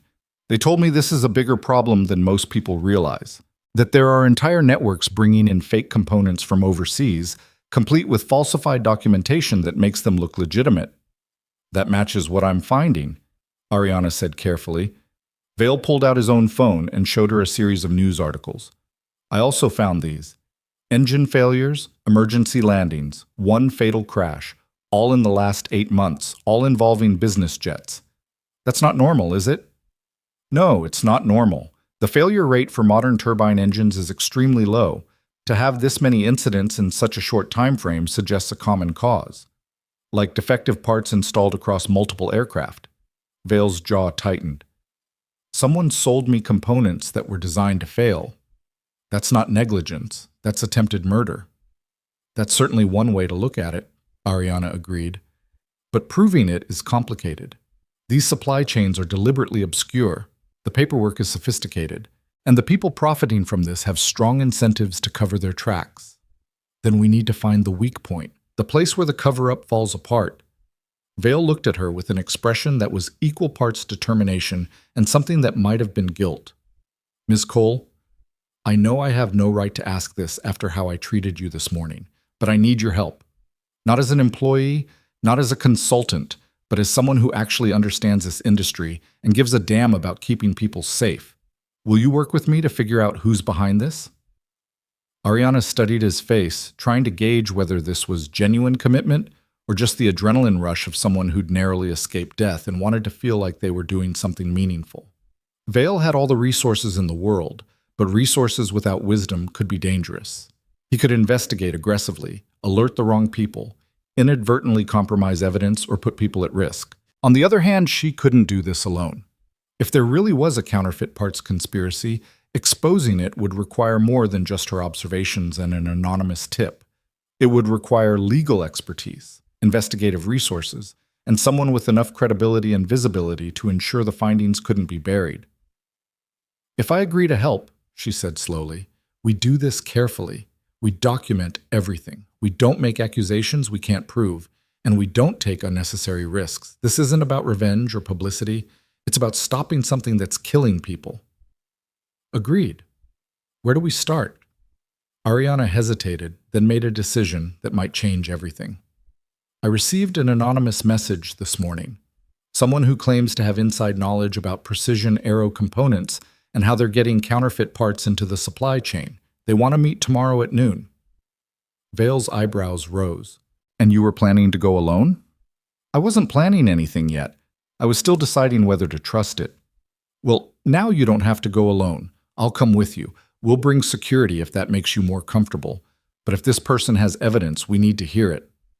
The message specifically said to come alone and not to tell anyone. The message came from an anonymous account to someone who just prevented a catastrophic failure that would have exposed a criminal conspiracy. Forgive me if I'm skeptical about following instructions from unknown sources. Vale's tone was sharp, but not unkind. Look, Ms. Cole, I'm not trying to take over your investigation, but I'm trying to make sure you don't get hurt while conducting it. Let me help, please. Ariana considered this. Vale was right that meeting an unknown contact alone was risky. But bringing a billionaire and security personnel to a meeting that was supposed to be discreet could spook the source and lose the opportunity to get crucial evidence. We'll go together, she said finally, but no visible security. If you want someone watching from a distance, fine. But we approach this meeting like we're taking it seriously, not like we're setting up a sting operation. Fair enough. Vale checked his watch. It's 2:30 now. The meeting is tomorrow at noon. That gives us 22 hours to prepare. I'm going to have my attorneys look into precision aero components, see what they can find about ownership, business relationships, any red flags in their corporate structure. I'll also reach out to some contacts at the NTSB to see if they'll share information about those other engine failures. Carefully, Ariana warned. If there's really a cover-up, reaching out to official channels might alert people we don't want alerted. I'll be discreet, but what are you going to do? Review every piece of evidence I can find. Compare the failure patterns across those other incidents. See if there are maintenance facilities or technicians who show up repeatedly. Build a timeline that shows how widespread this problem might be. Vale nodded. Then let's meet tomorrow morning, say 10 a.m., to review what we've found before the noon meeting. I'll text you an address, neutral location, private, secure. All right. Vale moved toward the door, then paused. Ms. Cole, I know I keep saying this, but I need you to understand how sorry I am. Not just about the specific things I said, but about the attitude behind them. The assumption that I could judge your competence based on how you looked rather than what you knew. I can't undo that, but I can try to make sure that the system that enabled it, that enabled someone like Kyle to dismiss your expertise, that enabled a facility like this to prioritize schedule over safety. I can try to make sure that system changes. Actions matter more than apologies, Ariana said quietly. Show me you mean it. I will. After Vale left, Ariana spent another 2 hours reviewing maintenance records, cross-referencing part numbers, and building a database of every component that had been sourced from precision aero components over the past year. The pattern was disturbing. The company supplied parts to at least 15 major private aviation facilities across the western United States. If even a fraction of those parts were counterfeit, the scope of the problem was massive. By the time she finally left the facility, it was after 6 p.m. and the California sun was beginning its descent toward the Pacific. The damaged Gulfstream still sat on Pad 3, now surrounded by equipment from the FAA investigation team. Yellow caution tape marked off the entire area. Investigators in white coveralls were carefully removing pieces of the destroyed engine, documenting everything with photographs and measurements. Ariana walked to her car, a 12-year-old Honda Civic that was practical and invisible in exactly the ways she'd learned to value, and sat in the driver's seat for a long moment before starting the engine. Everything in her life had changed in the span of one morning. She'd gone from being a dismissed maintenance technician to being a key witness in a major investigation. From being invisible to being at the center of something that might involve criminal conspiracy and multiple deaths. The question was whether she was ready for what came next. Her phone buzzed one more time. Not the anonymous account this time, but a text from a number she recognized. Her mother, checking in the way she did every few days since Ariana had moved to the Bay Area. "How's work, baby? Hope you're taking care of yourself." Ariana felt tears prick her eyes unexpectedly. Her mother had no idea what had happened today. No idea that her daughter had just saved 4 lives and potentially exposed a conspiracy that reached across the aviation industry. No idea that the career Ariana had built through sheer determination and competence had almost been destroyed by a man who couldn't see past his own biases. She typed a response. Work was interesting today, Mom. I'll call you this weekend and tell you about it. Love you. It was inadequate and incomplete, but it was all she could manage right now. Tomorrow she would meet an anonymous source who might provide the evidence needed to prove a counterfeit parts conspiracy. Tomorrow, she would take the next step in an investigation that could change everything about how private aviation handled safety and oversight. But tonight, she just needed to go home, eat something, and try to process the fact that she'd been right all along, that her expertise had mattered, that the voice she'd learned to quiet in order to survive in a system that didn't value, it had just proven to be the only thing standing between a billionaire and a catastrophic death. Ariana started her car and pulled out of the parking lot, leaving behind the damaged aircraft and the investigation that would reshape her life. Tomorrow would bring new challenges, new dangers, new opportunities to either vindicate the 16 years she'd spent fighting for recognition or to lose everything in a confrontation with forces she didn't fully understand. But tonight, driving through the Bay Area traffic with her windows down and the evening air cooling her face, Ariana Cole allowed herself to feel something she hadn't felt in a very long time. Pride. Not the defensive kind that came from proving people wrong, but the quiet kind that came from knowing she'd done her job exactly the way it was supposed to be done. That she'd trusted her training, followed her instincts, and refused to let anyone convince her that their comfort mattered more than the truth. The anonymous message had warned her to be careful who she trusted. Colonel Hale had warned her about retaliation. Vale had offered resources and support that might or might not be reliable. But the person Ariana trusted most was herself, the woman who'd looked at vibration data and seen a pattern, who'd faced dismissal and kept fighting, who'd watched an engine explode and felt vindicated rather than shocked. Tomorrow, she would meet the anonymous source. Tomorrow, she would take the first real step toward exposing a conspiracy that had already killed 5 people. Tomorrow, she would begin the process of transforming one near disaster into the catalyst for industry-wide change. But tonight, for just a few hours, she was going to let herself be Ariana Cole, not a diversity hire, not an overcautious mechanic, not a woman who had to constantly prove she belonged, just an aerospace professional who'd done her job with excellence and saved lives in the process. It was enough. It had to be enough. Because tomorrow, everything would get much more complicated. The morning sun was cutting through the fog when Ariana arrived at the address Vale had sent her. A private conference room in a downtown San Francisco office building that belonged to one of his venture capital portfolio companies. The space was deliberately neutral, furnished with modern furniture that suggested money but not ostentation, with floor-to-ceiling windows that offered views of the bay and multiple exits that made Ariana feel slightly less trapped than she might have otherwise. Vale was already there, looking like he hadn't slept. His usual polished appearance had been replaced by something more rumpled. The same clothes from yesterday, stubble on his jaw, eyes that carried the weight of someone who'd spent the night confronting uncomfortable truths about themselves and the world they inhabited. "Coffee?" he offered, gesturing to a carafe on the conference table. "Please." Ariana poured herself a cup and settled into one of the chairs. "What did you find?" Vale pulled out his laptop and turned it so they could both see the screen. Precision Aero Components was founded 7 years ago by a man named Richard Voss. On paper, it's a legitimate aerospace parts distributor with all the proper FAA certifications and relationships with major suppliers. They've got contracts with private aviation facilities throughout the western United States, annual revenue around $40 million. Everything looks clean. But when my attorneys dug deeper, they found some interesting connections. Voss has business relationships with 3 companies in China that manufacture aerospace components. Not counterfeit parts, or at least not obviously counterfeit, but companies that produce parts that are identical to FAA-approved designs without actually going through the certification process. Ariana leaned forward. That's a common tactic. They reverse engineer approved parts, manufacture them using cheaper materials and less stringent quality control, then sell them through distributors who provide falsified documentation, making them look legitimate. Exactly. And here's where it gets interesting.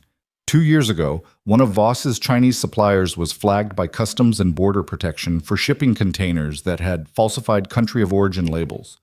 The containers were seized, the contents examined, and guess what they found? Counterfeit turbine engine components. Bingo. But nothing came of it. The shipment was destroyed. Voss claimed he had no knowledge that the parts were counterfeit, and the investigation went nowhere. No charges filed, no enforcement action taken against Precision Aero. Ariana felt anger rising in her chest. Someone protected him. Someone with enough influence to shut down an investigation that should have put him out of business. Vale nodded grimly. My attorneys reached out to some contacts at CBP. Off the record, they confirmed that the investigation was closed after intervention from parties with political influence. They wouldn't say who, but the implication was that Voss has connections that go beyond the aerospace industry. Did you find anything on those other engine failures, the ones I mentioned yesterday? I did. Vale pulled up another document. The Bombardier Global 6000 that failed at Teterboro, the NTSB investigation found that the compressor blades were made from an aluminum alloy that didn't meet the original manufacturer's specifications. The material had the right surface appearance but was structurally weaker. Under stress, it developed cracks that propagated rapidly until catastrophic failure. Same pattern as what probably happened with your engine. Exactly. And here's the disturbing part. When investigators tried to trace where those blades came from, they hit a wall. The maintenance facility claimed they'd been sourced through their approved supplier network, but the documentation had inconsistencies. Serial numbers that didn't match manufacturing records. Certification paperwork that looked legitimate but couldn't be verified with the original manufacturers. It was like trying to trace ghosts. Ariana thought about the anonymous message, about someone who claimed to know how Voss was getting counterfeit parts past inspection. What about the Citation X failure? And the Aspen crash? Vale's expression darkened. The Citation X investigation is still ongoing, but preliminary findings suggest similar issues with compressor blade material quality. As for the Aspen crash, he paused, his voice dropping. That one's complicated. The NTSB has been investigating for 8 months, and they still haven't issued a final report. But according to people I spoke with who have access to the preliminary data, the engine that failed showed evidence of substandard components throughout multiple systems. Not just the compressor blades, but fuel system parts, bearing assemblies, even some of the control mechanisms. That's not just counterfeit parts, Ariana said slowly. That's systematic replacement of critical components with substandard materials. That's someone intentionally compromising entire engines. 5 people died in that crash, Vale said quietly. A family of 4 plus the pilot. The father was a tech executive, someone I'd met at industry events. His kids were 8 and 10 years old, and they died because someone sold him airplane parts that were designed to fail. The weight of that settled over both of them. This wasn't just about maintenance oversight or regulatory failure anymore. This was about deliberate harm, about a conspiracy that valued profit over human life, about a system so broken that it allowed counterfeit parts to kill people while the perpetrators remained protected. We need solid evidence, Ariana said. Not just patterns and suspicious documentation, but something that definitively proves Voss is distributing counterfeit parts and knows they're counterfeit. Something that can't be explained away or buried by people with political connections. That's what we're hoping your source can provide. Vale checked his watch. It's 10:45. We should head to Pier 39 soon. I've got 2 security people already there, keeping their distance but watching the area. If this goes wrong, if your source turns out to be hostile, or this is some kind of setup, they'll intervene. And if the source is legitimate but gets spooked by visible security, they won't see them unless something happens. I've worked with these people for years. They're professionals. Ariana finished her coffee and stood. Then let's go find out what we're really dealing with.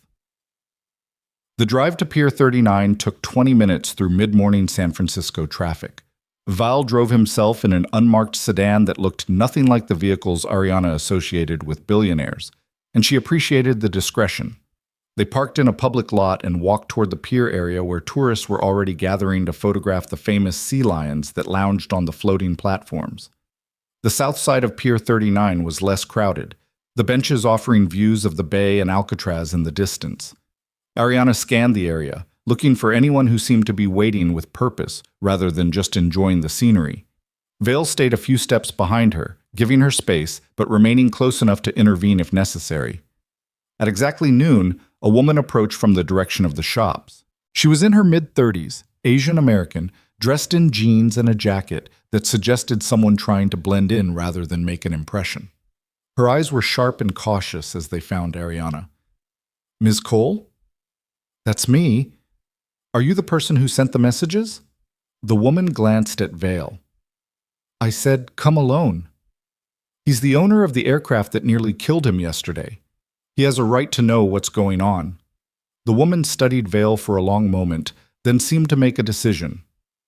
"I'm Jennifer Zhao.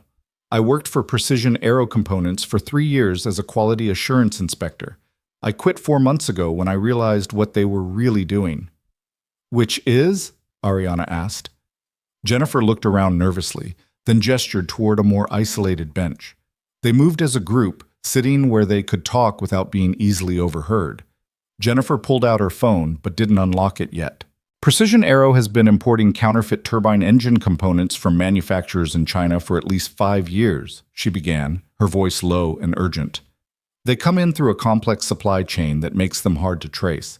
The parts are shipped to intermediaries in Mexico, relabeled as if they're from legitimate suppliers, then brought across the border with falsified documentation. By the time they reach Precision Aero's warehouse, they look completely legitimate. "How does Voss get past FAA certification requirements?" Vale asked. "He doesn't. He creates fake certification paperwork. Every counterfeit part comes with documents that appear to be from the original manufacturer. Test reports, material certifications, airworthiness tags, everything.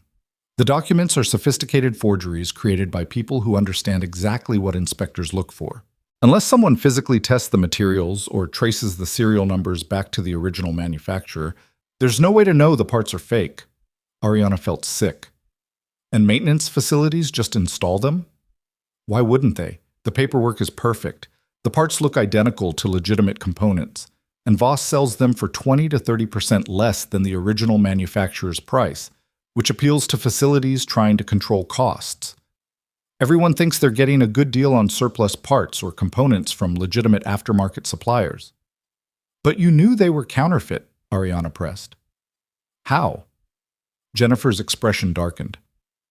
"I was trained as a metallurgical engineer before I moved into quality assurance.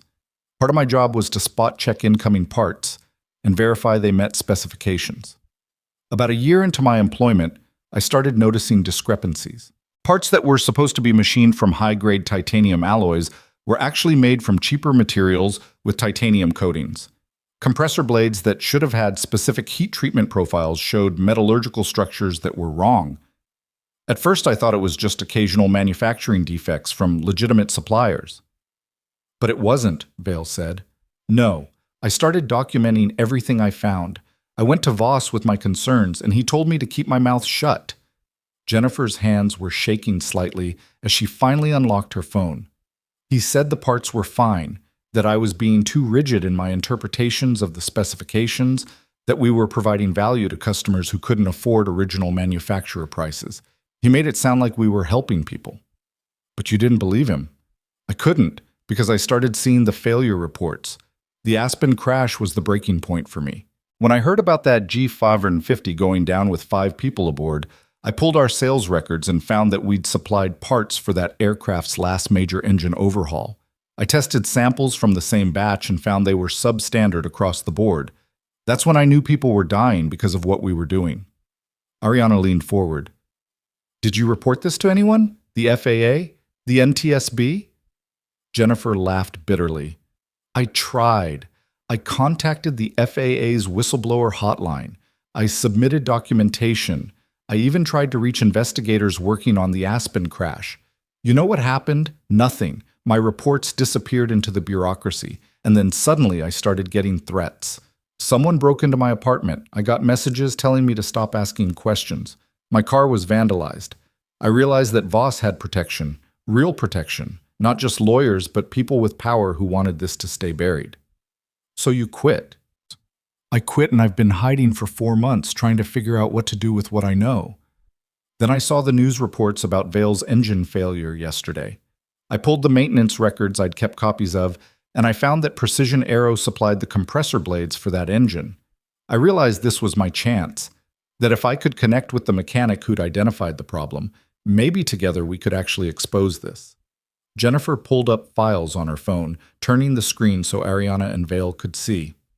I kept copies of everything, test reports showing material deficiencies, internal emails where Voss discusses the supply chain with his Chinese manufacturers, sales records showing which facilities received which parts, photos of counterfeit components next to legitimate ones showing the differences, and most importantly, I have documentation proving that Voss knew the parts were counterfeit and distributed them anyway. Ariana scrolled through the files, her heart pounding. This was it. This was the evidence that could prove everything. But it was also evidence that someone had already tried to suppress, and Jennifer's experience suggested that whoever was protecting Voss wouldn't hesitate to take more extreme measures to keep it buried. "Why are you trusting us with this?" Vale asked. "You don't know us. For all you know, we could be working with Voss." Jennifer met his gaze steadily. "Because you almost died. Because Ms. Cole tried to stop it and was fired for her trouble. And because I've been watching both of you since yesterday. The way you've responded, the questions you've asked, the investigation you've started. That tells me you're genuine. That you actually care about stopping this rather than protecting whoever's making money from it." Vale pulled out his own phone. "I'm calling my attorneys right now. We're going to get you protection, we're going to secure this evidence properly, and we're going to build a case that can't be buried or dismissed." "It's not that simple," Jennifer warned. "Voss has connections that reach into the FAA, possibly into Congress. The first CBP investigation that almost caught him got shut down because someone with political power intervened. If you go through official channels, they'll know you're coming." "Then we don't go through official channels," Ariana said. "At least not at first. We build the case privately. We document everything. We get expert analysis of the counterfeit parts. We create a complete picture that's so overwhelming that it can't be ignored. Then we go public in a way that forces action." Vale was already typing on his phone. "I know journalists at the Wall Street Journal and the New York Times who've covered aviation safety before. I know aerospace engineers who can analyze the counterfeit parts and provide expert testimony. And I know attorneys who specialize in whistleblower cases and can navigate the legal complexities. But first we need to secure Jennifer's evidence," Ariana said. "And we need to do it in a way that preserves chain of custody and admissibility. If we're going to take down Voss and whoever's protecting him, we can't give them any legal technicalities to hide behind." Jennifer looked between them, something like hope flickering in her eyes for the first time. "You really think we can stop this?" "I think we have to try," Ariana said, "because if we don't, more people are going to die. And I'm not willing to live with that." Over the next hour, sitting on that bench overlooking the San Francisco Bay, the three of them began to plan. Vale contacted his legal team and arranged for Jennifer to be placed in secure housing with private security. Ariana worked with Jennifer to catalog the evidence, creating a comprehensive database that links specific counterfeit parts to specific aircraft and specific failures. They identified patterns in Voss's distribution network, documented his relationships with Chinese manufacturers, and built a timeline showing how the conspiracy had evolved over 5 years. But it was Jennifer who provided the most crucial piece of the puzzle, the identity of the person protecting Voss. "His name is Senator Marcus Brennan," she said quietly. "He's on the Senate Commerce Committee, which has oversight of the FAA. He's also received substantial campaign contributions from aerospace industry lobbyists who have financial interests in keeping parts costs low and regulations minimal. Voss has been funneling money to Brennan through PACs and intermediaries for years. In exchange, Brennan makes sure that any investigations into counterfeit parts get delayed, defunded, or directed away from Precision Aero." "But," Vale's expression went cold, "a sitting senator is protecting someone who's distributing parts that kill people?" "Welcome to how power actually works," Jennifer said. "Brennan tells himself he's supporting American business and keeping costs down for private aviation operators. He probably doesn't think of himself as complicit in deaths. But the money keeps flowing and the investigations keep dying, and people like me who try to blow the whistle get crushed." "Not this time," Ariana said firmly. "This time we have resources, we have evidence, and we have a victim who's visible enough that his near death can't be ignored." She looked at Vale. "That's you, in case it wasn't clear." You're the billionaire who almost died because of counterfeit parts. That makes you news. That makes you someone who can get attention in ways that Jennifer and I can't. Vale nodded slowly. Then we use that. We build the case, we go public with everything at once. The evidence, the patterns, the political protection, and we make it too big to bury. But we do it carefully. We don't give Brennan or Voss any warning. We don't let them lawyer up and start shredding documents. We move fast and we move comprehensively. How long will that take? Jennifer asked. 72 hours, Vale said. Maybe 96 if we need expert analysis of the counterfeit parts. I can have metallurgists examining Jennifer's samples by this afternoon. I can have attorneys building the legal case by tomorrow. And I can have journalists ready to publish as soon as we give them the green light. Ariana pulled out her tablet and showed them something she'd been working on the night before. I've mapped every aircraft that received parts from Precision Aero in the last 2 years based on sales records Marcus Chen gave me. There are 63 aircraft currently flying with potentially counterfeit components installed. That's not including aircraft that have already been involved in incidents or crashes. The number hung in the air like a death sentence.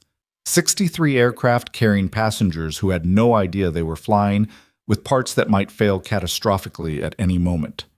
We need to ground them, Jennifer said, right now, before someone else dies. If we ground them without proof, Voss will know we're coming, Vale countered. He'll destroy evidence, flee the country, and we'll lose our chance to build a case that actually puts him in prison.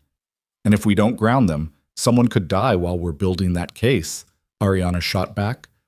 I'm not willing to make that trade-off. We find a way to ground those aircraft that doesn't alert Voss, or we go public immediately with what we have. Vale thought for a moment, then pulled out his phone again. Colonel Hale, he's already investigating my engine failure. If we give him enough evidence to show this is part of a pattern, he can issue an emergency airworthiness directive grounding all aircraft with parts from Precision Aero pending inspection. It won't tip off Voss because it'll look like standard response to my incident. But Hale works for the FAA, Jennifer protested. If Brennan has influence there, Hale's retired, Vale interrupted. He's consulting, which means he doesn't answer to anyone in the bureaucracy. And based on what I saw yesterday, he's the kind of man who cares about safety more than politics. If we give him the evidence, he'll act on it. Ariana considered this. Hale had struck her as honest, competent, and genuinely concerned about preventing future failures. But trusting him with evidence of a conspiracy that reached into the Senate was a risk. If he contacted the wrong people, if word got back to Brennan, the entire investigation could be compromised before it even began. We give him enough to justify grounding the aircraft, she decided. But not everything. Not Jennifer's evidence about Voss's knowledge or Brennan's protection. Just the technical data showing a pattern of failures linked to a common supplier. That gives him justification to act without revealing that we're building a criminal case. Jennifer transferred files to a secure drive, carefully selecting only the technical documentation and test reports that showed material deficiencies without exposing the broader conspiracy. Vale made the call to Colonel Hale, explaining that new evidence had come to light, suggesting Vale's engine failure was part of a larger pattern involving a specific parts supplier. He requested an immediate meeting to review the evidence. Hale agreed to meet them in 2 hours at a secure location away from the FAA offices. As they prepared to leave Pier 39, Jennifer grabbed Ariana's arm. Thank you for believing me, for risking yourself to do this. I've been alone with this for 4 months, terrified and not knowing who to trust. Having someone actually care enough to help, it means everything. Ariana squeezed her hand. You saved lives by coming forward. The people on those 63 aircraft who won't die because we're grounding them, they'll never know your name, but they owe you their lives. Don't forget that when this gets hard. And it would get hard. Ariana knew that with absolute certainty as they walked away from the pier and back toward Vale's sedan.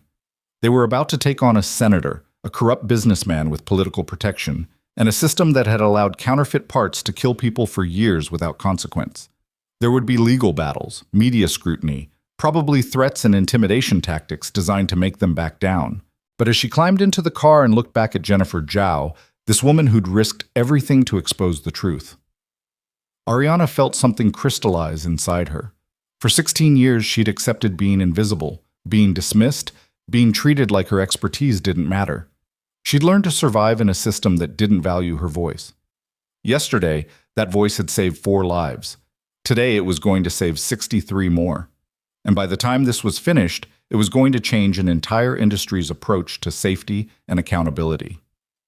The meeting with Colonel Hale took place in a conference room at a private investigation firm that Vale's attorneys had relationships with. Hale arrived exactly on time, his expression serious as Ariana and Vale laid out the evidence. They showed him Jennifer's test reports documenting material deficiencies in compressor blades from Precision Aero. They showed him the pattern of failures across multiple aircraft types. They showed him sales records proving that dozens of aircraft currently in service had received parts from the same supplier.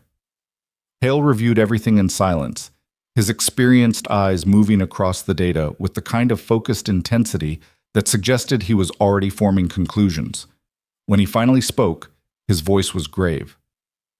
"This is worse than I thought. Much worse. If even half of these parts are as substandard as these tests suggest, we're looking at a fleet-wide safety crisis.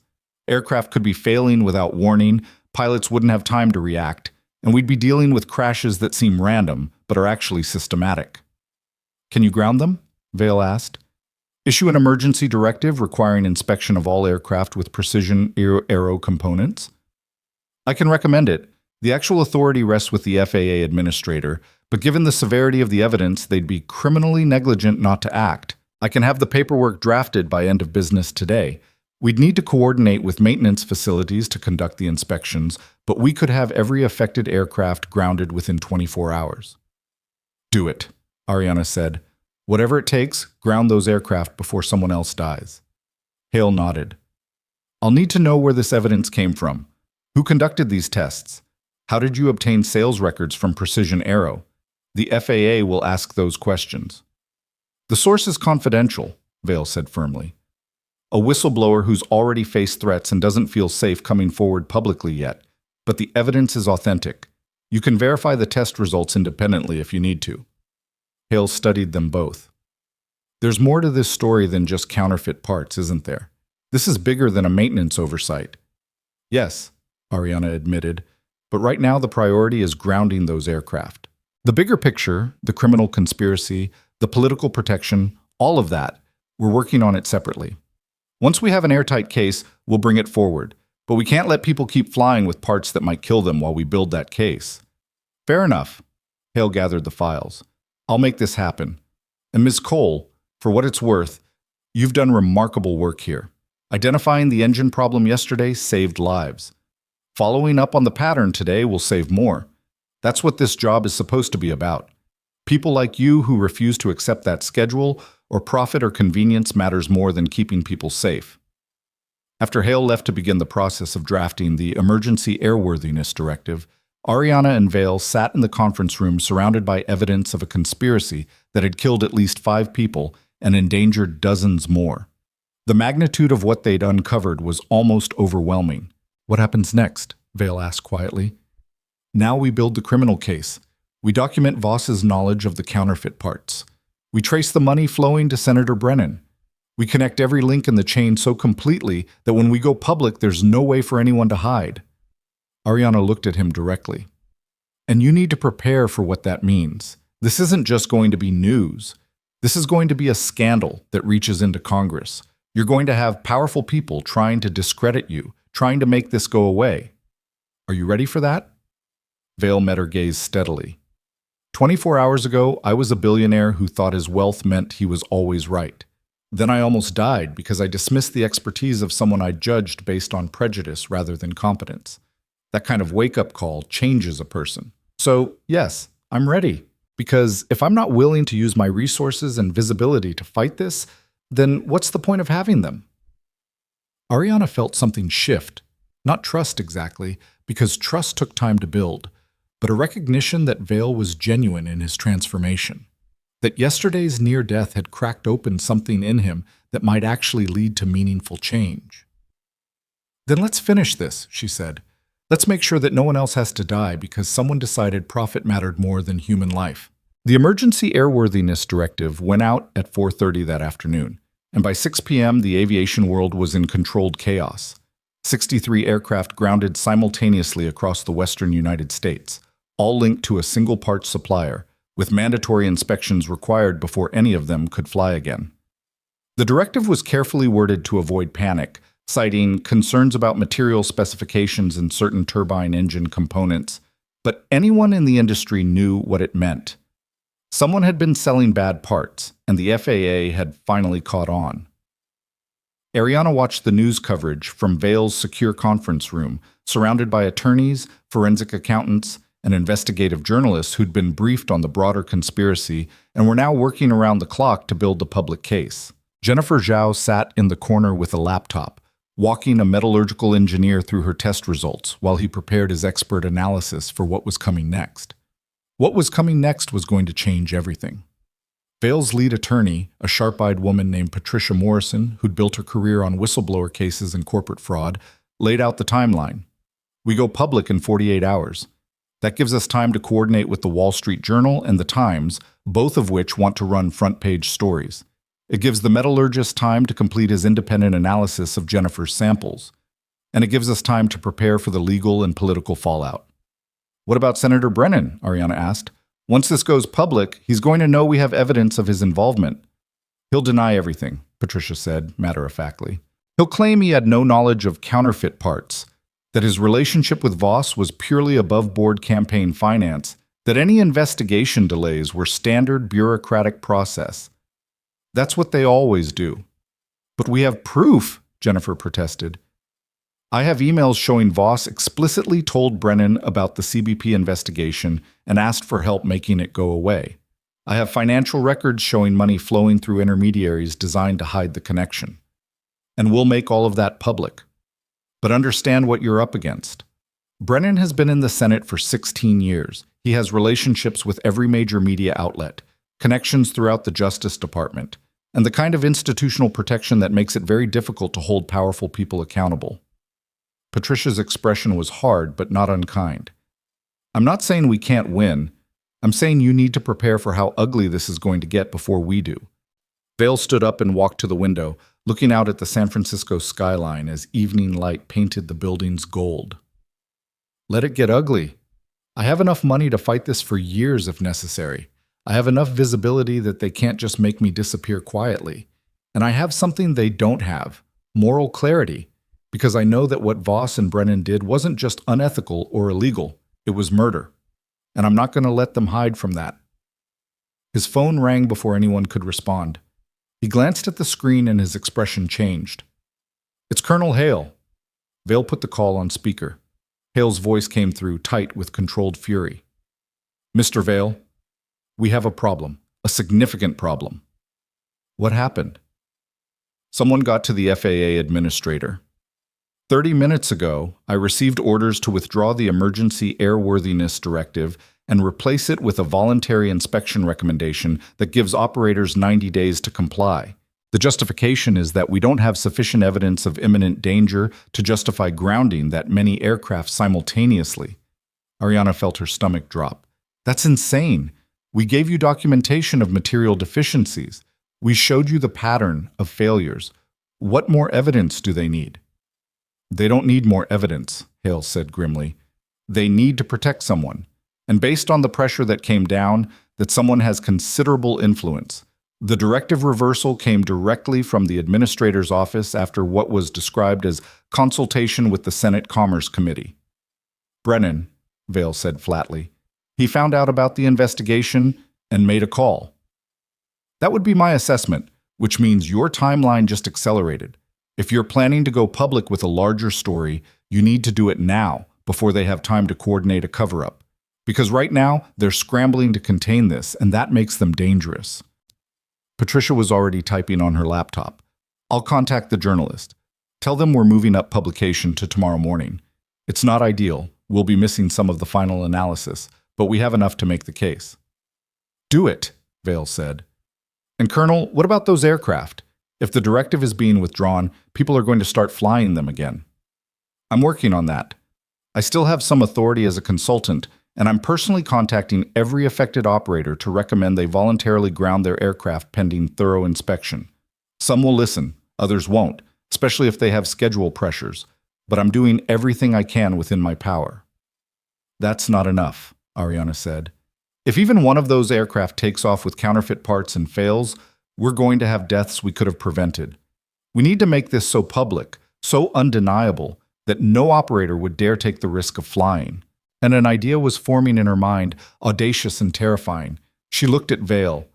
Your jet, the one that failed, is the engine still intact enough to demonstrate what happened? The investigation team has been documenting it, but yes, the core components are preserved. Why? Because people don't understand technical reports or material analysis. They don't grasp what substandard alloy composition means, but they understand visual evidence. They understand seeing the actual damage, the actual failed components, the actual proof that these parts are designed to fail. Ariana turned to Patricia. Can we hold a press conference tomorrow morning at the facility with the damaged engine on display? Give the media something visual to run with their stories? Patricia's eyes lit up. That's brilliant. Visual evidence plays much better than documents. And if we have Vale standing next to the engine that almost killed him, talking about how he only survived because a mechanic he dismissed caught the problem, that's a narrative that cuts through political spin. It also puts a target on our backs, Jennifer said quietly. Once we go public, once we name Voss and Brennan, we're not just whistleblowers anymore. We're threats to powerful people who've already shown they're willing to intimidate and silence opposition. Then we make sure we're too visible to silence, Vale said. We do this in front of cameras, with witnesses, with everything documented and distributed so widely that making us disappear would only confirm everything we're saying. Hale's voice came through the speaker again. I want to be there, for the press conference. As the FAA investigator who found the evidence, I can provide technical credibility, and I can make it very clear that political pressure was applied to try to bury this investigation. Won't that end your career? Ariana asked. I'm 63 years old, and I've been in aviation safety for 40 years. My career is fine. What matters is making sure this doesn't happen again. Making sure the system actually works to protect people instead of protecting profit and political influence. There was steel in Hale's voice. I've spent 4 decades investigating failures and writing reports that sometimes got ignored because they were inconvenient. This time, the report isn't getting ignored. They worked through the night, preparing statements, coordinating with journalists, arranging for the damaged engine to be positioned for maximum visual impact. Patricia's team drafted legal documents protecting Jennifer as a whistleblower under federal law. Vale's security people increased protection for all of them, particularly Jennifer, whose identity would become public the moment the story broke. At 2 a.m., Ariana stepped outside the conference room for air and found herself looking out at the San Francisco Bay, dark and vast under a clouded sky. Somewhere out there, 63 aircraft sat grounded or were about to be. Aircraft whose owners and operators were probably furious about the delays, the inspections, the disruption to their schedules. They had no idea how close they'd come to catastrophic failure. No idea that their lives had been saved by a conspiracy being exposed. She thought about the 5 people who died in the Aspen crash, the family of 4, and the pilot whose names she'd learned during the investigation. They hadn't had someone like her inspecting their aircraft before that final flight. They hadn't had a whistleblower like Jennifer willing to risk everything to expose the truth. They'd just been people who trusted that the system worked, that the parts installed in their aircraft were legitimate, that someone was looking out for their safety. That trust had killed them. Can't sleep either? Vale's voice came from behind her. He joined her at the window, looking out at the same dark bay. Just thinking about the people we couldn't save, the ones who died before we figured this out. We can't change that, Vale said quietly. But we can make sure it means something. Make sure their deaths lead to reforms that actually work. Prosecutions that actually stick. Changes that actually protect people. Ariana glanced at him. You've changed a lot in 2 days. Almost dying tends to clarify one's priorities. Vale's smile was bitter. I keep thinking about what I said to you on that runway, about not wanting people like you touching my aircraft. I've replayed that moment 1,000 times in my head, trying to figure out what I was thinking, what made me so certain that you were unqualified based on nothing but how you looked. Bias, Ariana said simply.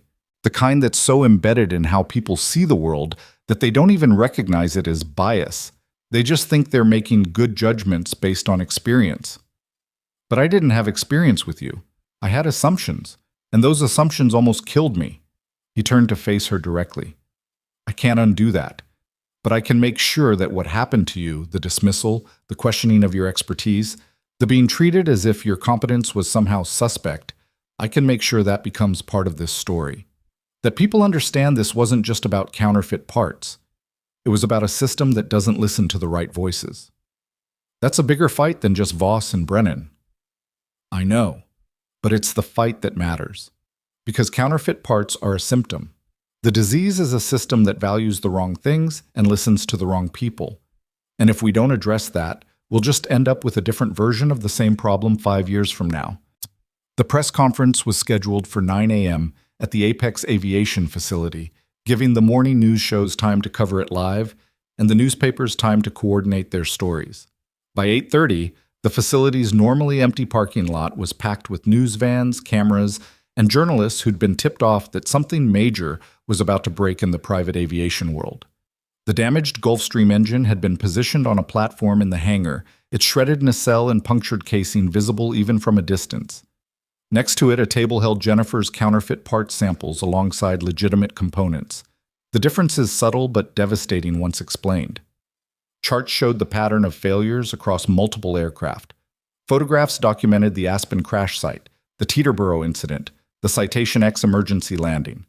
Ariana stood behind the platform with Vale, Jennifer, Colonel Hale, and Patricia Morrison, watching the media assemble. Marcus Chen was there too, looking like a man who'd spent the last 2 days contemplating the end of his career. Kyle Hendricks had been conspicuously absent since the initial investigation, already suspended and facing his own reckoning. At exactly 9 a.m., Vale stepped to the podium. The cameras focused on him immediately. Billionaire tech CEO, nearly killed by counterfeit parts, standing next to the engine that had failed. It was the kind of visual that would lead every news broadcast for the next 24 hours. 2 days ago, I almost died, Vale began, his voice steady but heavy with emotion. I was about to board my private jet for a flight to Tokyo when the starboard engine suffered a catastrophic failure during startup. If that failure had occurred in flight, at altitude, over the Pacific Ocean, I would not be standing here today. Neither would my pilots. Neither would anyone else aboard that aircraft. He paused, letting the weight of that sink in. The reason I'm alive is because of this woman. He gestured to Ariana. Ariana Cole is an aircraft maintenance technician with 16 years of experience, including 5 years as a propulsion specialist for a major commercial airline. She identified a developing problem in my engine through careful analysis of trend data. She reported it to her supervisor. She recommended the appropriate inspection procedures, and she was dismissed, overruled, and ultimately fired for trying to save my life. The journalists were scribbling notes, cameras zooming in on Ariana's face. She stood still, refusing to look away from their scrutiny. I was the one who told my maintenance supervisor not to let people like her touch my aircraft, Vale continued, his voice rough. I questioned her expertise based on nothing but prejudice and assumption. I prioritized my schedule over her judgment, and I almost paid for that arrogance with my life. But the story doesn't end with one engine failure and one narrow escape. Because what we've discovered in the last 2 days is that my engine didn't fail because of random chance or routine maintenance oversight. It failed because someone deliberately put counterfeit parts into the aviation supply chain, parts designed to look legitimate but made from substandard materials that were guaranteed to fail under operational stress. He nodded to Colonel Hale, who stepped forward with the technical authority of 40 years in aviation safety. The investigation into Mr. Vale's engine failure revealed that the high-pressure compressor blades were manufactured from an aluminum alloy that did not meet the specifications of the original equipment manufacturer, Hale explained, his voice carrying the weight of expertise. Metallurgical analysis showed that while the parts had the correct surface appearance and proper documentation, the core material was structurally deficient. Under the thermal and mechanical stress of normal engine operation, these blades developed microfractures that propagated until catastrophic failure occurred. He pulled up images on the screen behind him, showing the fractured blades, the material analysis, the comparison between legitimate and counterfeit components. This is not an isolated incident. We have identified at least 4 similar failures in the last 8 months, including one fatal crash that killed 5 people. All of these incidents share a common thread: turbine engine components sourced from a company called Precision Aero Components, operated by a man named Richard Voss. The journalists were fully engaged now, sensing that this was bigger than just an aviation safety story. Jennifer stepped forward, her voice shaking slightly but determined. "My name is Jennifer Zhao. I worked for Precision Aero Components for 3 years as a quality assurance inspector. I'm here today to tell you that the company knowingly distributed counterfeit aircraft parts through a sophisticated supply chain designed to hide their origin. These parts were manufactured in China using substandard materials, shipped through intermediaries in Mexico to obscure their source, and sold to maintenance facilities with falsified documentation that made them appear legitimate." She held up one of the sample blades. "This is a counterfeit compressor blade from Precision Aero. It looks identical to the legitimate part. The paperwork claims it's made from high-grade titanium alloy with proper heat treatment and quality control. But metallurgical testing shows it's actually manufactured from cheaper material with a titanium coating. Under normal operating conditions, this blade will fail. Not might fail, will fail. It's not a question of if, but when." Jennifer's hands were steady now, her voice gaining strength. "I tried to report this to my employer. I tried to contact the FAA. I tried to reach investigators working on the Aspen crash. And I was threatened. My apartment was broken into. My car was vandalized. I received messages telling me to stop asking questions, because the people profiting from this conspiracy have protection, political protection that reaches into the highest levels of government." Patricia Morrison stepped forward, legal documents in hand. "We have evidence that Senator Marcus Brennan, chairman of the Senate Commerce Committee with oversight of the FAA, received substantial campaign contributions from Richard Voss through intermediaries designed to hide the connection. We have emails showing that when Customs and Border Protection seized a shipment of counterfeit parts 2 years ago, Voss contacted Brennan's office asking for help. And we have documentation showing that the subsequent investigation was shut down after intervention from parties with political influence." The press conference exploded into shouted questions, but Patricia held up her hand. "We're releasing all of this documentation to the media today. We're filing formal complaints with the Justice Department, the FAA Inspector General, and the Senate Ethics Committee. And we're calling for immediate criminal investigations into both Richard Voss and Senator Marcus Brennan for their roles in a conspiracy that has already killed 5 people and endangered dozens more." Ariana watched the chaos unfold, journalists shouting questions, cameras recording every moment, the story that had been buried for years finally exploding into public consciousness. She thought about the anonymous message that had started this, the cryptic warning to be careful who she trusted. Jennifer had been right to be afraid, but she'd also been right to trust that some people would care enough to fight. Vale fielded questions with surprising eloquence, repeatedly redirecting attention to Ariana's role in identifying the problem and Jennifer's courage in coming forward. He didn't position himself as the hero of this story. He positioned himself as the person whose prejudice had almost caused disaster, who'd been saved by expertise he'd dismissed, who was now using his resources to make sure the truth couldn't be buried. It was, Ariana had to admit, a masterclass in using privilege for something other than self-protection. The press conference lasted 90 minutes. By the time it concluded, the story was already breaking nationally. Major news networks were running breaking news alerts. Twitter was exploding with aviation safety concerns. And somewhere in Washington, Senator Marcus Brennan was presumably realizing that his career was about to implode. The Justice Department opened a criminal investigation that afternoon. The FAA Inspector General announced a comprehensive review of parts certification procedures. The Senate Ethics Committee began preliminary inquiries into Brennan's relationship with Voss. And most importantly, every single one of the 63 affected aircraft remained grounded, with operators now demanding thorough inspections rather than fighting the safety directive. Over the next 3 weeks, the story continued to evolve. Voss was arrested attempting to board a flight to Hong Kong, his assets frozen pending trial. Brennan resigned from the Senate Commerce Committee and announced he wouldn't seek re-election, though he continued to deny any wrongdoing.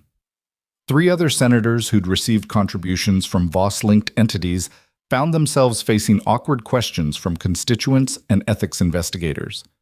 The Chinese manufacturers who'd produced the counterfeit parts were beyond U.S. jurisdiction, but the State Department began negotiations with Beijing about cracking down on the export of falsified aerospace components. It would be a long process, but at least the conversation was happening at diplomatic levels, rather than being buried in bureaucracy. Kyle Hendricks lost his maintenance certification and was barred from working in aviation for 5 years. Marcus Chen resigned as facility manager, and Apex Aviation underwent a comprehensive restructuring of their safety practices. The industry as a whole began implementing new verification procedures for all critical components, with multiple layers of authentication required before parts could be installed. But the most significant change happened in a conference room at Nexus Systems headquarters 6 weeks after the press conference, when Vail officially announced the creation of the Aviation Safety Institute, a nonprofit organization dedicated to improving safety practices, supporting whistleblowers, and ensuring that maintenance professionals had the authority to prioritize safety over schedule.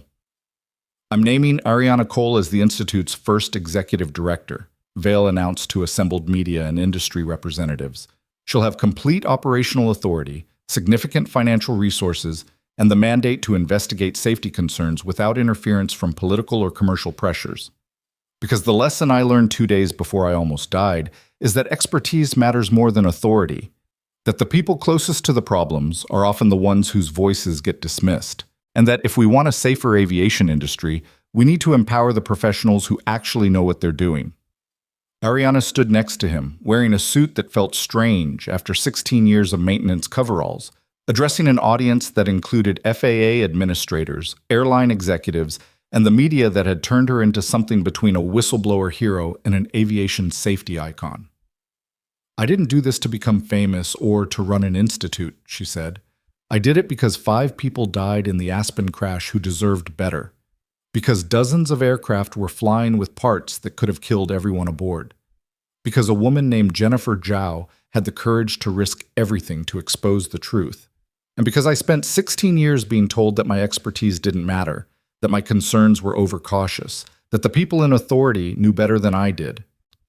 She looked directly at the cameras, speaking to every maintenance technician, every inspector, every professional who'd ever been dismissed for prioritizing safety over convenience. "You were right.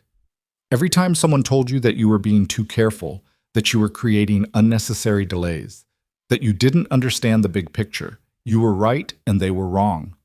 Safety doesn't get balanced against anything. It doesn't get compromised for schedule or profit or the convenience of powerful people. And if anyone ever tells you otherwise, if anyone ever suggests that your professional judgment is worth less than their authority, remember what happened here. Remember that an engine exploded on a runway because people in positions of power decided that expertise didn't matter as much as maintaining a schedule. Remember that 5 people died in a crash that was completely preventable if anyone had listened to the person trying to sound the alarm. And remember that the only reason we're all standing here today, the only reason dozens of lives were saved, is because one maintenance technician refused to be silenced and one whistleblower refused to be intimidated." The room was silent except for the clicking of cameras. "So this is my promise to everyone in this industry who's ever felt invisible, dismissed, or undervalued," Ariana continued. "The Aviation Safety Institute will be a place where expertise is trusted, where safety concerns are taken seriously, where the people doing the actual work have the authority to stop operations when something isn't right. We're going to create a reporting system that protects whistleblowers. We're going to fund independent inspections of parts and suppliers. And we're going to make sure that what happened to Jennifer Zhao, what happened to those 5 people in Aspen, what almost happened to Damien Vail, we're going to make sure that never happens again." The applause started slowly, then built until the entire room was standing.